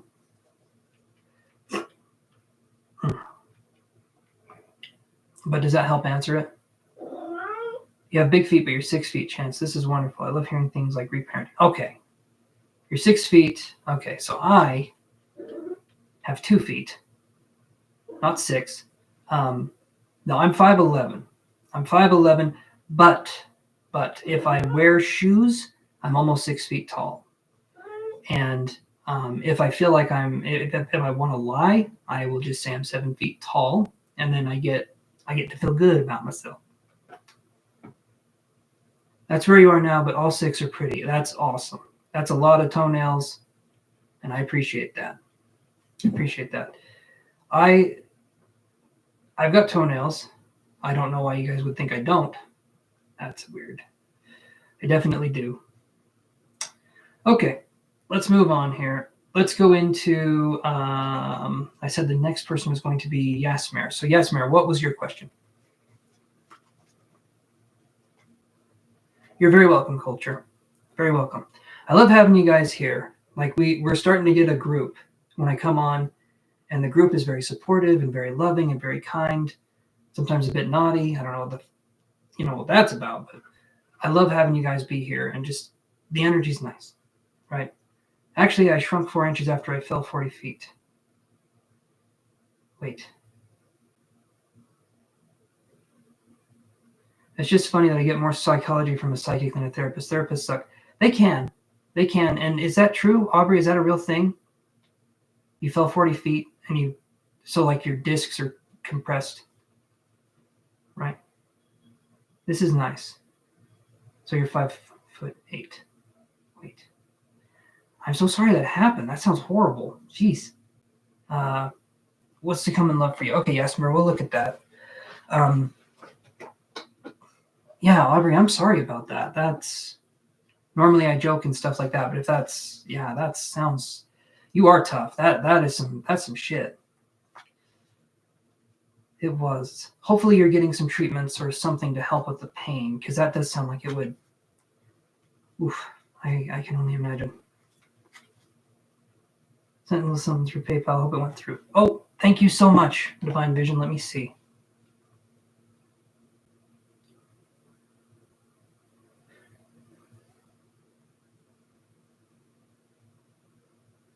Nice, thank you. Okay, perfect. Yes, that did go through. Nice. You guys are sweet as hell, and I love it. I love this. Thank you so much, Vicky. I was going to say Vicky, and then I was going to say no, that's wrong. Okay, so here's what I'll do. We'll do Yasmer, then we'll do Vicky, and then we'll do Victory. All right. Thanks. Sorry, guys. I got a BRB. Okay. You're good, Aubrey. Yeah, so I've tried to study a bunch of different modalities for psychics, for psychologists, therapists, for everything. I try to understand it as best as I can, and I have a passion for it. No, do it in order. You can wait. Okay, thank you so much. So then we'll do Yasmer, and then we'll do Victory, and then we'll do you, Divine Vision. Thank you. Very sweet. I appreciate that so much. Okay. I just know I take a while, and sometimes when people donate, they're like, hurry up, dude. Come on. But I appreciate everyone's patience, because the reason I talk as much as I do is because I want people that maybe didn't ask the question, but can also get insight from the answer, right? So I'm trying to do that as much as I can. But yeah, I've had therapists that were not that great. You take a while when you read too. Okay, so you do readings as well. I saw the name Divine Vision, but I didn't want to make any assumptions, right? Because you know what they say about that. It makes an ass out of you and me, to assume. To assumption, it would make an ass out of you and umption, right? I don't know who umption is. All right. What's coming toward Yasmer and love? Gotta crack my bones here. Okay.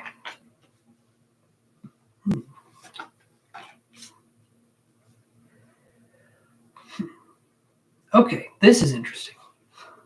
So,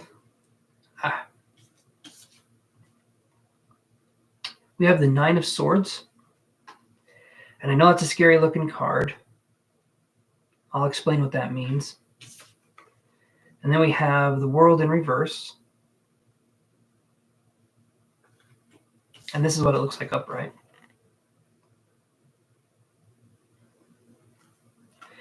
And then we have the Three of Swords in reverse. So if I'm looking at this, I'm wondering if we're still healing from something in the past. You tell me, Yasmer, are you still healing from something in the past that has happened? Because these cards here, to me, feels like there's still some healing that needs to be done. The Nine of Swords can be a card of like mental anxiety, feeling unsafe, feeling just kind of like things aren't quite going the way that they need to go, or feeling like we could be stuck, possibly. But it's more of a mental thing if I'm looking at that, because we have Nine of Swords. This is good though. Yes, you are. Okay. This is good because it does show that there is some healing happening. But I feel like, yes, Mary, you're trying to move things forward a little too quickly. And the thing is with healing is we have to let it take its space and its time. All right. If you broke your leg, right, you wouldn't be like, you know what, this should be healed by now and get up and try and walk on it, a day after it broke, right? That wouldn't be a good idea. I hurt my ankle when I was a little kid and I had a cast put on it and I was taking a pee-pee. Okay, guys stand up when they go because that's how it is. And there was a spider by my foot. And I will tell you right now, I had a huge fear of spiders when I was a kid. And I think spiders are interesting now, but I would never eat them. That would be weird. But I don't mind them. I think they're fascinating. Anyway, I ran out of that bathroom as fast as I could with that cast on my leg. And I'll tell you, it hurt like hell after I stopped running. Anyway, don't do that. I don't know where I was going with that. But definitely it wasn't to the bathroom. So just take your time to heal. Take your time to take your time. Don't feel like there has to be a rush. Don't feel like there has to be anything. I don't care what's going on in your life. There should always be space for you to take space for you. And it seems like things can happen and things can be kind of slower moving. Let them be slower. It's fine. You will find something that works for you. You will find something that works in your best interest eventually. So have that be something that I would say there will be love that moves towards you when you have started more of the healing process. But for now, just take this time to focus on yourself. Find out what you like. Find out what your boundaries are. Like look at why things went wrong and look at what you liked in the relationship, and then have that be something moving forward in a new relationship that you can say, okay, I can bring this to the table and here's what I would want out of a new relationship. Right. And when we're healthy and we're healed and we're in that space, what we ask for in another relationship is going to be something that's really healthy and positive. But if we're still healing, it can be a lot of insecurity and desperation, the energy that's like clinging on to a person and being like, I need you to heal me, to fix me. And it's, yes, and you should take time to heal. That's the whole point that I was trying to get to. That should absolutely be the point. But yeah, so hopefully that makes sense. So we have, okay, so I did Yasmer, and it's looking like, okay, so I have this list here, but then I'm looking at Jean's list. And I could read for Jean, because it does look like Jean is actually up next. So Jean, did you have a question? I'll be right back.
Okay.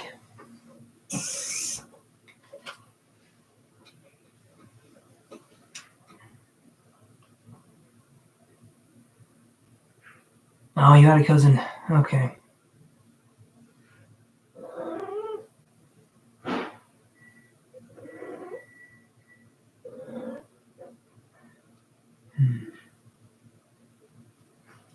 Yeah, Cantonese, you can be added to the list. If you'll update that for me, Gene, I can look into this a little bit. Yeah, so I had a cousin that did that too, in October, and super young, 20, I think just 20 or 21, and he did that, and don't know why necessarily. I've got theories and stuff, but I'm sorry though, Gene. I'm sorry that happened. That's tough. That is very tough. And you're wanting answers, of course. Yeah, that is tough. That's hard. Let's see what we can find here.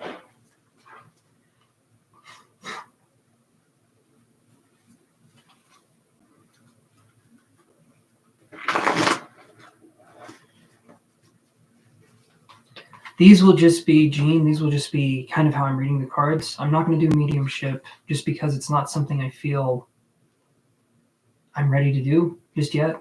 But we'll see what the cards have to say, and I will go from there. The cards are usually pretty good. But if I say something and it doesn't resonate, I am sorry about that. But we'll try and see. There could also be a blockage there because of my cousin as well. So, it. Yeah, but we'll see what we can get. We'll see what we can get. Okay. Okay. So.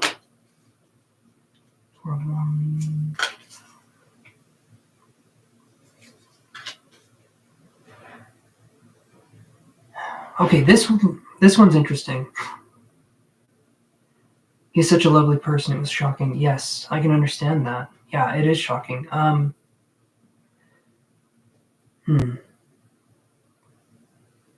So the girlfriend, you don't know the number, you don't know who to call. And if something happened, the girlfriend in this situation,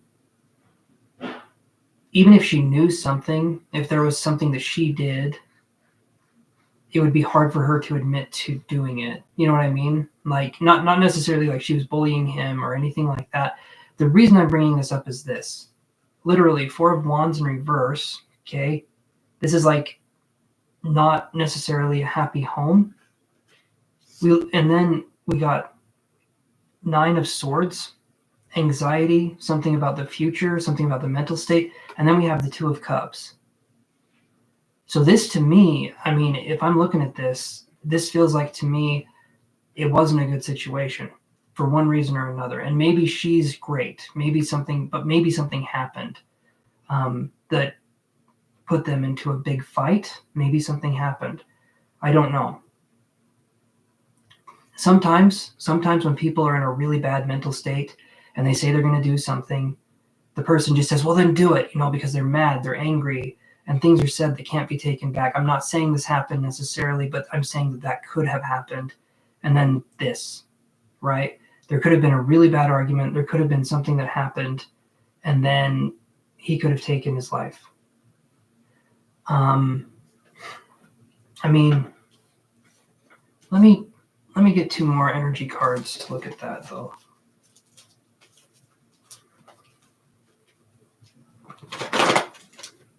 I don't want to put blame on the girlfriend, though. That's not what I'm trying to do at all. That's because I don't think that helps anything. I'm just saying there could have been something.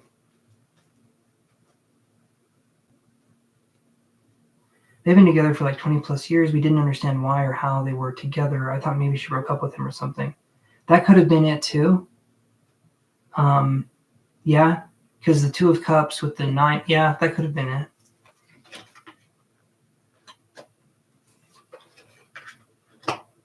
Yeah. No. There's no reason to do it, right? But it's when you're in that mental space, nothing you do makes sense, because it's not about making sense. There's hurt, there's pain, and the way the person wants to do it is they want to get rid of it. They want to get rid of the hurt and the pain, and they'll do it by whatever means necessary. Unfortunately, that's what happens. Because there's no reason to do it, but it happens, right? And then we get financial constraints in reverse, and then we get yin-yang in reverse. So I mean, maybe it could have been financial. I don't think it would necessarily be the end-all, be-all, but yin and yang in reverse, that's masculine, feminine energy, things not working out. So maybe they did break up.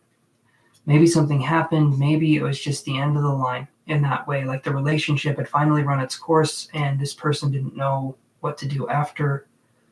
That could have been it. I don't know for sure, but it does seem like the relationship part of it had something to do with it, at least something. And if that's the case, even from her, I don't know if you're going to get any answers. You know what I mean? Like, I don't know if you're going to be able to have any peace with it, because there could be something where she's not saying exactly what happened for fear of being labeled a bad person or a killer or something.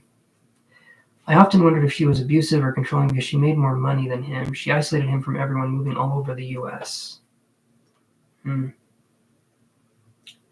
have been, because there's stuff here that is showing the home life wasn't the best as a possibility, because we do get the Four of Wands in reverse. And normally this card upright is about building a foundation, about like building a home. If it's in reverse, it could feel like you're never getting your feet off the ground. You're never getting your feet planted anywhere. You're always kind of uprooted. And like you said, isolating and stuff like that. Yeah, there could have been something there. You met her once, you didn't like her. Okay. Yeah. So with these two being in reverse, if you feel like your judge of character in that situation was enough to say if this person felt like they were manipulative or emotionally abusive, I would say, kind of take that and see what it is. The fact that there's no answers is, I don't know. That seems odd to me, that there would be no answers. Like, why would there be nothing to, but when my cousin, when he did it, there was no answers. He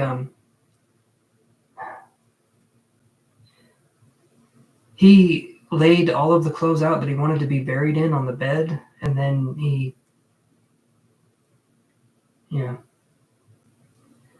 very, very cold in a way. And his mom hasn't been, it's only been 4 months. But yeah,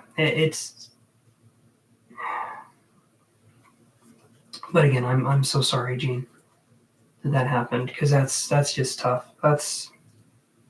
And that kind of stuff hits you right out of left field, because you never see it. You usually never see it coming. Thank you, Cambanese. I appreciate that. The thing is with him, with a lot of members of my family, I'm not super close with them. I still felt it though, and it still echoed through the family.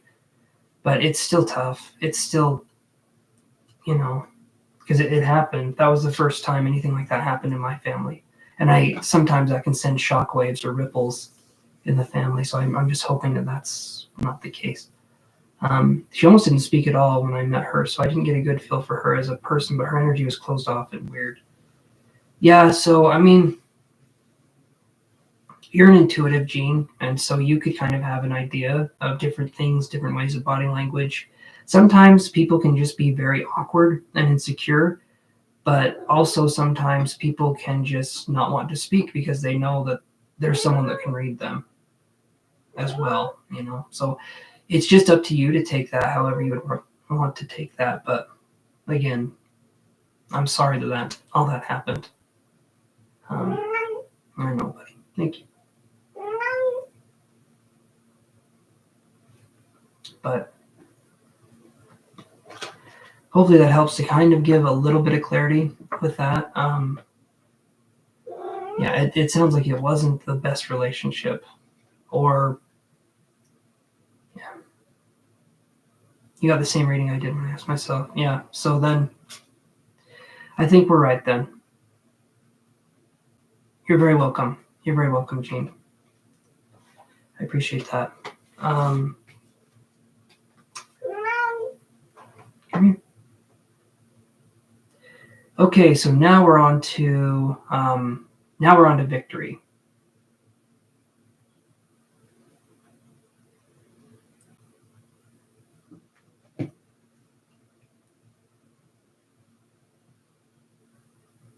If they're still here.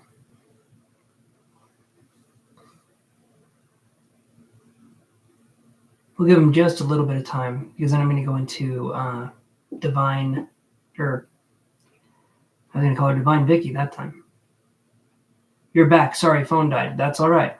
That's all right.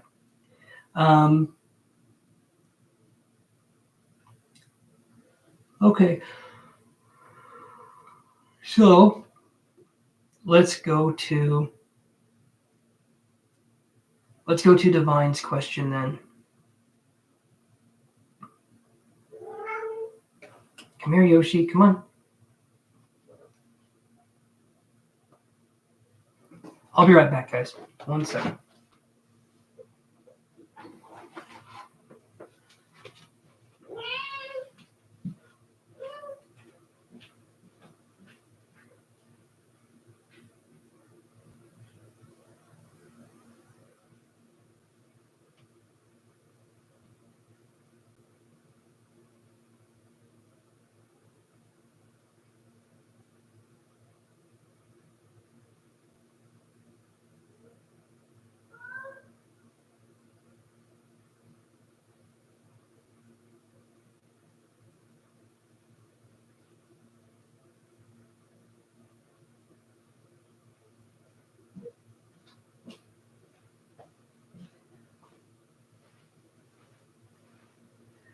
All right, so I'm going to be, okay, you're here. Perfect. So I'm going to be right back. Yes, I named my cat about David. Okay, we'll look at that question. I named my cat Yoshi from Mario. Absolutely, because I am a Nintendo nerd. I'm going to come right back though, and I gotta feed my cats. So just give me 1 second, and I'll be back. Give me like 5 minutes, and I'll be right back. Okay, guys. So stay sassy.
Alrighty.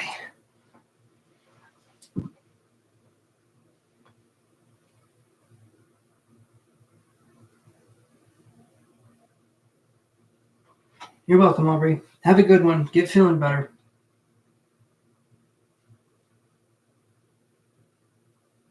Okay.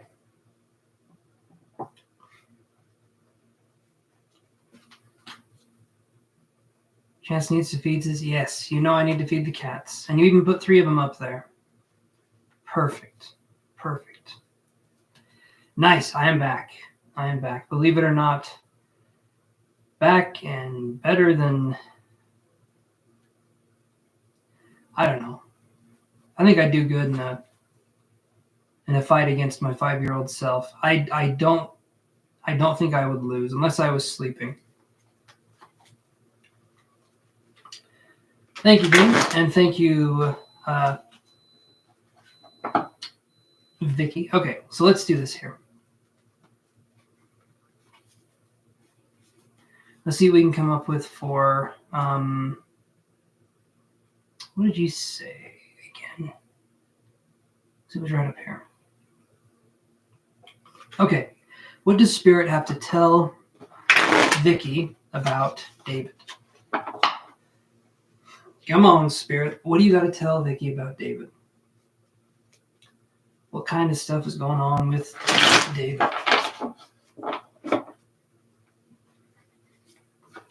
David is such a basic name. I'm not trying to say anything. I'm just saying it's like naming someone Guy. You know what I mean?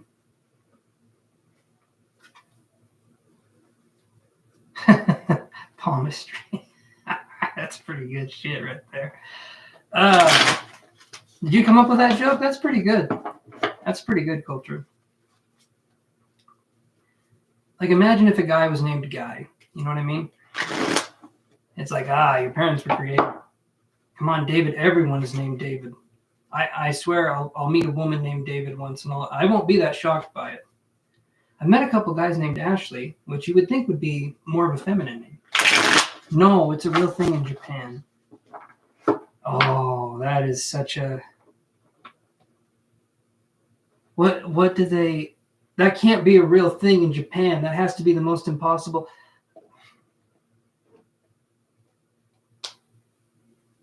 Okay, I was going to say I hate the way he spells his name, Ashley. I was thinking you worked with someone named Ashley, and I was like, okay. There are guys named Vicky. Yes, there are guys named Vicky. That one's not that weird, okay? Imagine a guy named Jessica and a girl named David. You'd be like, that's weird. That's weird. I would be weird. You know, it would be a weird thing to be like, so, you know, your parents are asking you, who are you going out with? Well, this girl named David. She is just so cute. Hate the name. We're going to change her name. Her name is not going to be David. I promise you. I am not getting married to someone named David. That's a girl. I would just call her Davi, right? And the D is silent at the end. And then it has a fanciness to it. You have met a girl named David? No.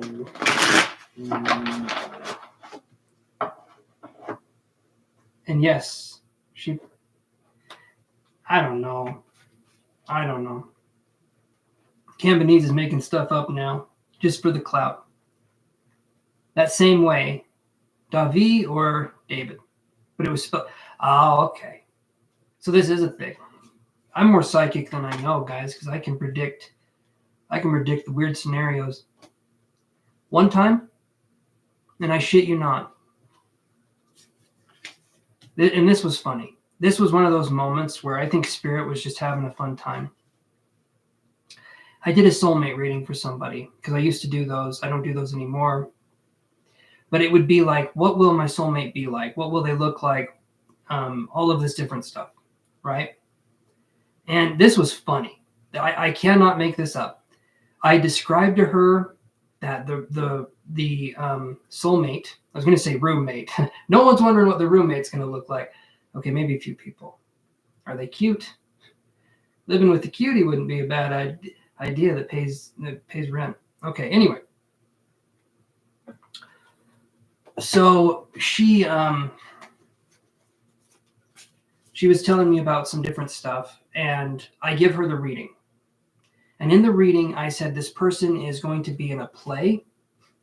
The play is going to be a Thanksgiving Day play. They're going to be theatrical. They're going to be all of these things. Okay? And here's the part that's crazy. The reading turned out to be right. That's not the crazy part. The part that's crazy is right after I did this reading for this person, I go downstairs and it's an episode of New Girl, and she's dating someone that's in a play. He's playing the turkey and the Thanksgiving thing. It was just the weirdest thing. And I thought I was doing a reading for a woman and it turned out to be accurate, but I also picked up on this. And I was thinking, that's some weird shit. Like, you can't make that up. That was so weird. And I just couldn't get over how the universe lined that up. And yeah, she met the person, and they were in a Thanksgiving Day play. And I don't think they played the turkey, but I mean, come on. But anyway, I'm sorry. That's one of those moments where you're like, no, it wasn't the actor from New Girl. That was Justin Long, I think, that played, right? Is that his name? He played like this really whiny character. Spirit just messing with. I know, probably. It was funny though. I had a good laugh about that because that was such a weird thing. I need to see more New Girl. I did like that, what I was watching. Wheel of Fortune in reverse. 8 of Cups in reverse. Because I did, I've got my comfort shows. The Office, Parks and Rec, The Good Place, and probably New Girl would be one of them too, but I need to watch more of it. Ace of Wands in reverse. Thinking Man in reverse. So the non-thinking man, which is literally just the man. The thinking is something we do on rare occasions. You can tell we're thinking because you can smell burning. You can literally smell the hairs on our head start to burn. That's why we go bald. When we get older, we start to think more, and it just burns the hairs off of our head. I'm just saying it how it is, guys.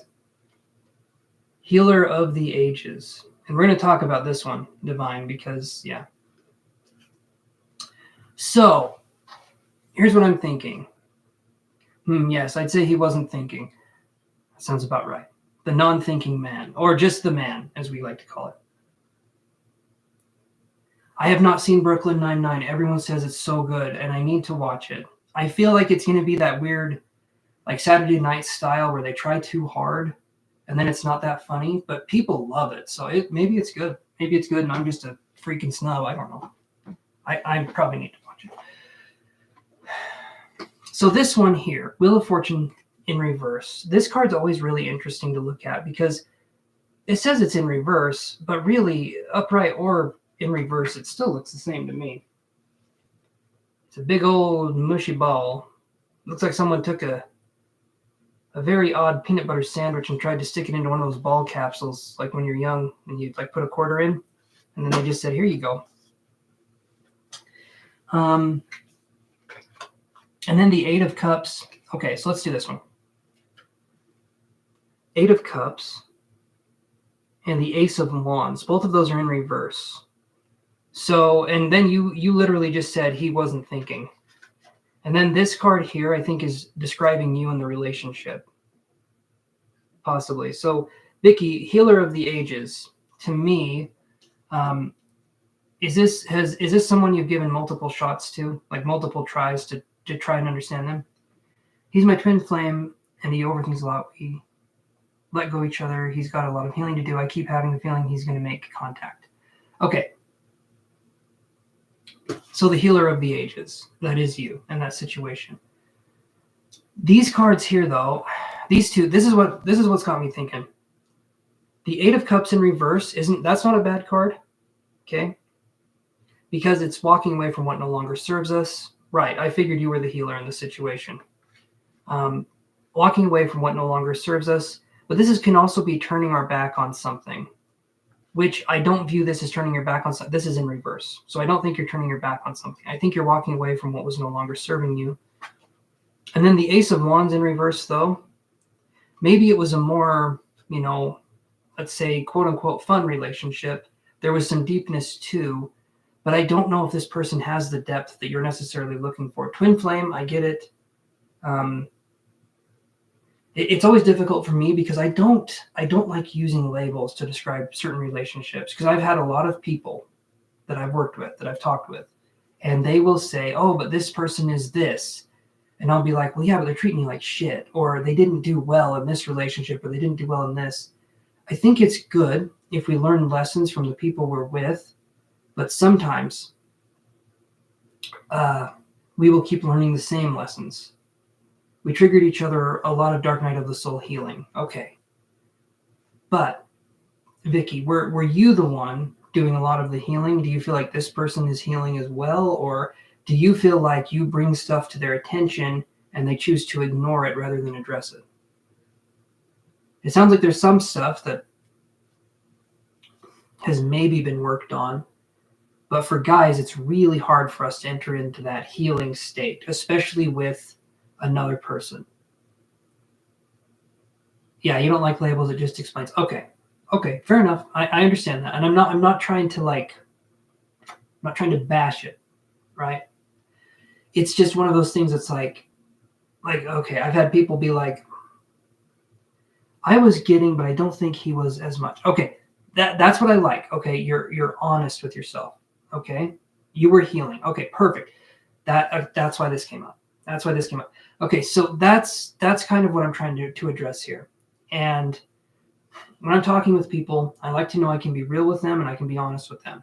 Okay, since you paid me money for the reading too, I wanted to put things into a softer package. But now that I know that you're someone I can shoot straight with, I'll shoot straight. Okay, so I'm not saying that the only thing I'm thinking is there might not be contact because of this in reverse.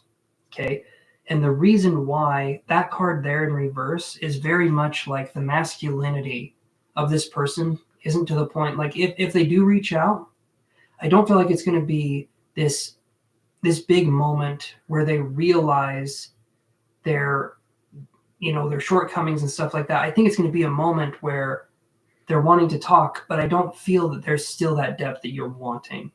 I feel like sometimes these people introduce themselves in our life to show us what we want by what we don't want in a possible relationship, if that makes any sense. So it's like they're healing in their own way. They're healing you in your own way, but it's almost like the universe sets people up for you to use to heal yourself, and they can get the benefit of healing too if they want to do it. But so many of them, there you go. I won't reach out. I'm moving on, doing me perfect. That's how it should be. And if this person does reach out, really, really think about it. Okay. And sometimes we're independent, we're feeling strong, we're feeling that good energy, and everything's great. And then we have a bad day, and guess what? Old David comes knocking at the door, and you're like, damn it. It's always when I'm not expecting you that you show up, and I'm feeling sad, I'm feeling lonely, and in a sense, I'm feeling desperate. And so you show up in my life, I'm taking this as a sign from the universe. And really what it is it's a warning sign. It's not like here you go. I've come too far on my path to take a step back. There you go. That's what I want you to do. The self-love part is hugely, hugely important. Okay? And he could reach out. And most of the time with these kinds of situations, these relationships, it's when you're really starting to heal and you're really starting to make big strides and you're not even thinking about them like it was before. Like you're really moved on. And then all of a sudden, boom, they text you, they message you, something happens. You see them somewhere. If it's long distance, you're probably not going to see them somewhere because that would be kind of weird. But they'll message, something happens. And it's right when you start to pull your energy, really you start to pull your energy away. And you're saying, okay, this is my energy. I need to take it back. Give it back, and take it. But when you do that, that's usually when these people come back. Long distance, okay. So you're not going to physically run into them unless you're running to them physically, in which case, don't. But you sound like you got things figured out. And that should be how it is. And it sounds like David doesn't have things figured out. The thinking man in reverse is what all men aspire to be, ultimately. God, I don't like it. I look at that card when I see it in reverse, and I immediately am like, okay, callous, uncaring, insensitive. They have their moments, right? But it's not like there's this emotional part to them. It's not like there's this mental connection. It's like you tried, and there were moments where the light turned on, and you could see a spark in their eyes, and then it quickly just got chased out, right? Because these people are scared to look into themselves, and it's not your job. It's not your job to light the way for them unless this person literally looks at you and says, can you help me with this? I would appreciate it. And they show you genuine appreciation and kindness on helping them to heal their own traumatic wounds, then it's not something you should be doing. And even then, really think about it and be like, could I do this and still have a romantic interest? You know, his loss, he has a lot to work on, blocked his emotions. Yes. And that's just how it goes. Men can compartmentalize, which, if I were to be a thinking man, and sometimes I'm not, we can't fix anyone. The only thing we can do is fix ourselves and understand where we're coming from, and then we can give that to someone who's worthy of it, and then that's it. That is it. And I wish that it worked out in ways where I don't think I've ever had someone come back to me after they've had an ex, right? I don't think I've ever had someone come back to me and be like, we got together and everything's great. Because they don't look at their own stuff. They just don't. And it's really frustrating because it's like, I'm putting in the work, I'm looking at myself, I'm doing all of this stuff, I would want a partner to do the same. I would want someone to have a sense of honesty and integrity with themselves. And at that point, right, when you're done. Perfect. At that point, it's like, it is kind of a pride issue. It is kind of an integrity thing where it's like, I'm doing all of this for me, and I'm gaining these results and these benefits, and I'm healing. And then you're over there and you're stuck in your emotional state of almost like a toddler, and you're however old, and you have anyway, it's just one of those things. But hopefully that gives you some insight. Vicky and Cambanese, if you're still there, we can move on to your reading. And again, Vicky, thank you so much for the donation. I appreciate it.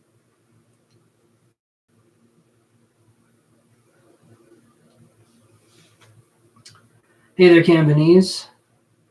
And to say it again, even though I know you heard it, yes, Yoshi from Super Mario. I just need to keep saying it. And we found out he likes fruit. And then we found out, don't give him fruit. Very, very early on. But he loves bananas. He just does. And it's the weirdest thing. We went out to the store one day and we bought a bunch of moon pies. I don't know if you guys have ever had those before, but they are pretty tasty. They're like marshmallowy treats with different coatings on the outside, but it's like chocolate or banana or cherry or whatever. And so we went out and we bought a bunch of these moon pie flavors, and he only opened the one that was banana. He smelled it and he started to eat half of it. Not half of it, but a good portion of it. But anyway, it was a cute thing. It's such a cute cat. And he was a very, very cute kitten. I have a picture.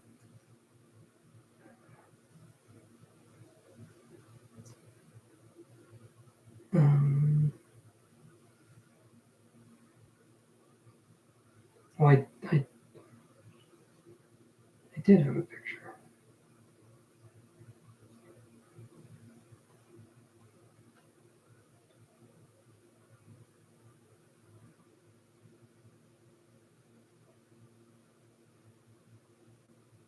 Okay.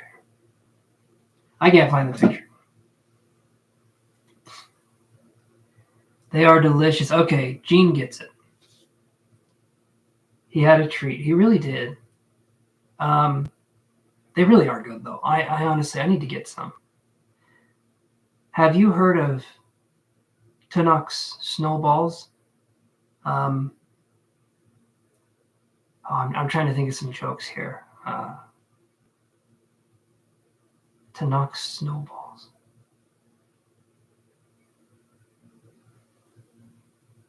Hold on, I'm still being the thinking man in reverse on Tunnock's snowballs.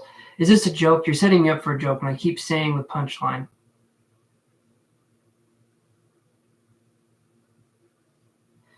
Yeah. No, Google it. I'm not going to Google it because it's going to be gross. Oh, okay. It's a snack. All right. I thought you were going to have me look at something weird online. I'm not falling for it, though. I'll believe that it's a snack. You're very welcome, Vicky. Thank you again. And you have a good night, too, okay?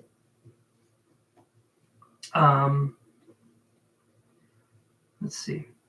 Question: what does my grandma want me to know about the home I want to buy? All right.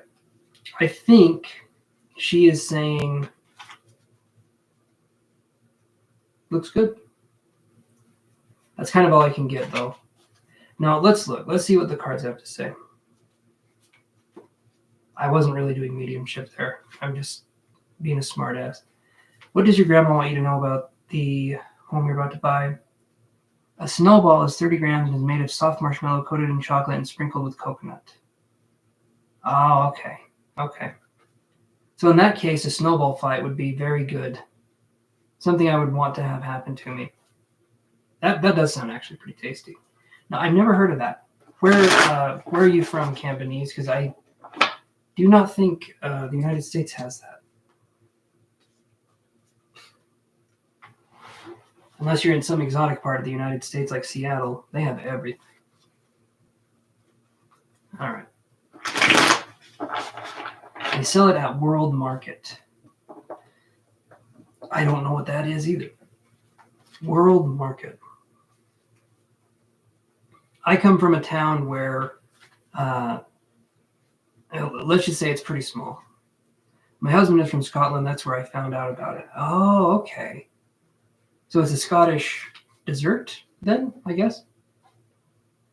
Scottish dessert.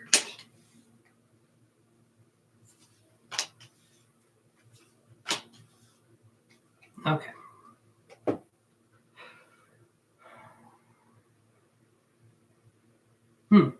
Yeah, I don't know anything about that.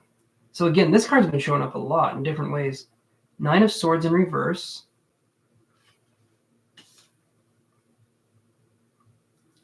4 of Cups. And the Death card. So how I would view this is, okay, I would view it like this. Have you been looking at houses for a while? And are you getting to the point where you just want to make a decision and have it be over with, and then you have a house instead of being in this limbo kind of space? Okay. Yeah, so I'm going to say keep looking. Keep looking. That to me, it's saying, if she's saying in this situation, especially because the market is so expensive, keep looking. This right here, this is a card of wanting to rest, maybe take a break from it for a bit and then look again. But this is the card of rest and relaxation, or just kind of resting. But this card here, this is literally the Death card, which is ironic that you choose to speak in this way. But that to me is saying that things will change, but it's going to take some time. Okay. And you do not need to rush into something, especially a house. And I don't know if he would say something like that. Don't rush into these kinds of decisions, but don't rush into these kinds of things. That's what I'm seeing here. So I would say give it some more time. Don't worry about it as much, but let things happen the way they need to. And yeah, it's expensive, and I get it. The more you wait, the more expensive it gets, and yada yada. But I don't think it's going to be to that point quite yet. But don't rush in because you're feeling decision fatigue. That's the worst thing that you can do, because Just trying to move out ASAP. Neighbors are horrible. Okay, so right there, that is independent. That is absolutely independent from your choice. I get it. Neighbors suck, and I'm sorry that that's the case, but completely independent from you wanting to get a house. You're wanting to get a house to start a fresh life and to have a good place to be. That shouldn't be rushed in any way, shape, or form. I don't care how bad the neighbors are. You can't let them affect you in a way where you're going to be like, we need to get out, because that's only going to hurt you. Okay, you need to look at this objectively and say, okay, you know what? I'm going to wait. I'm going to have this be okay. I'm going to wait. It sucks that it is the way it is. And again, I'm sorry. Neighbors, yeah, they're not the funnest, right? Especially because here we have people with cat heads and human bodies, and they're not the best neighbors. They're in our yards all the time. They're going poop in our yards all the time. I have to chase them away. So I get it. But seriously, let this be something that happens in a more natural way. Don't rush the process. Okay? Keep waiting, keep biding your time, and keep going until you see something you really like, one. And two, it's not because you're wanting to get away from the neighbors. It's literally because you like the place. You like the energy. You like the feel of it. Okay? We don't want to make any rushing decisions. We don't have to. And buying a home is literally the one decision you shouldn't rush into. It should be something that's a little bit more chill and stuff like that. Hopefully, though, that makes sense and that kind of gives you some guidance with that.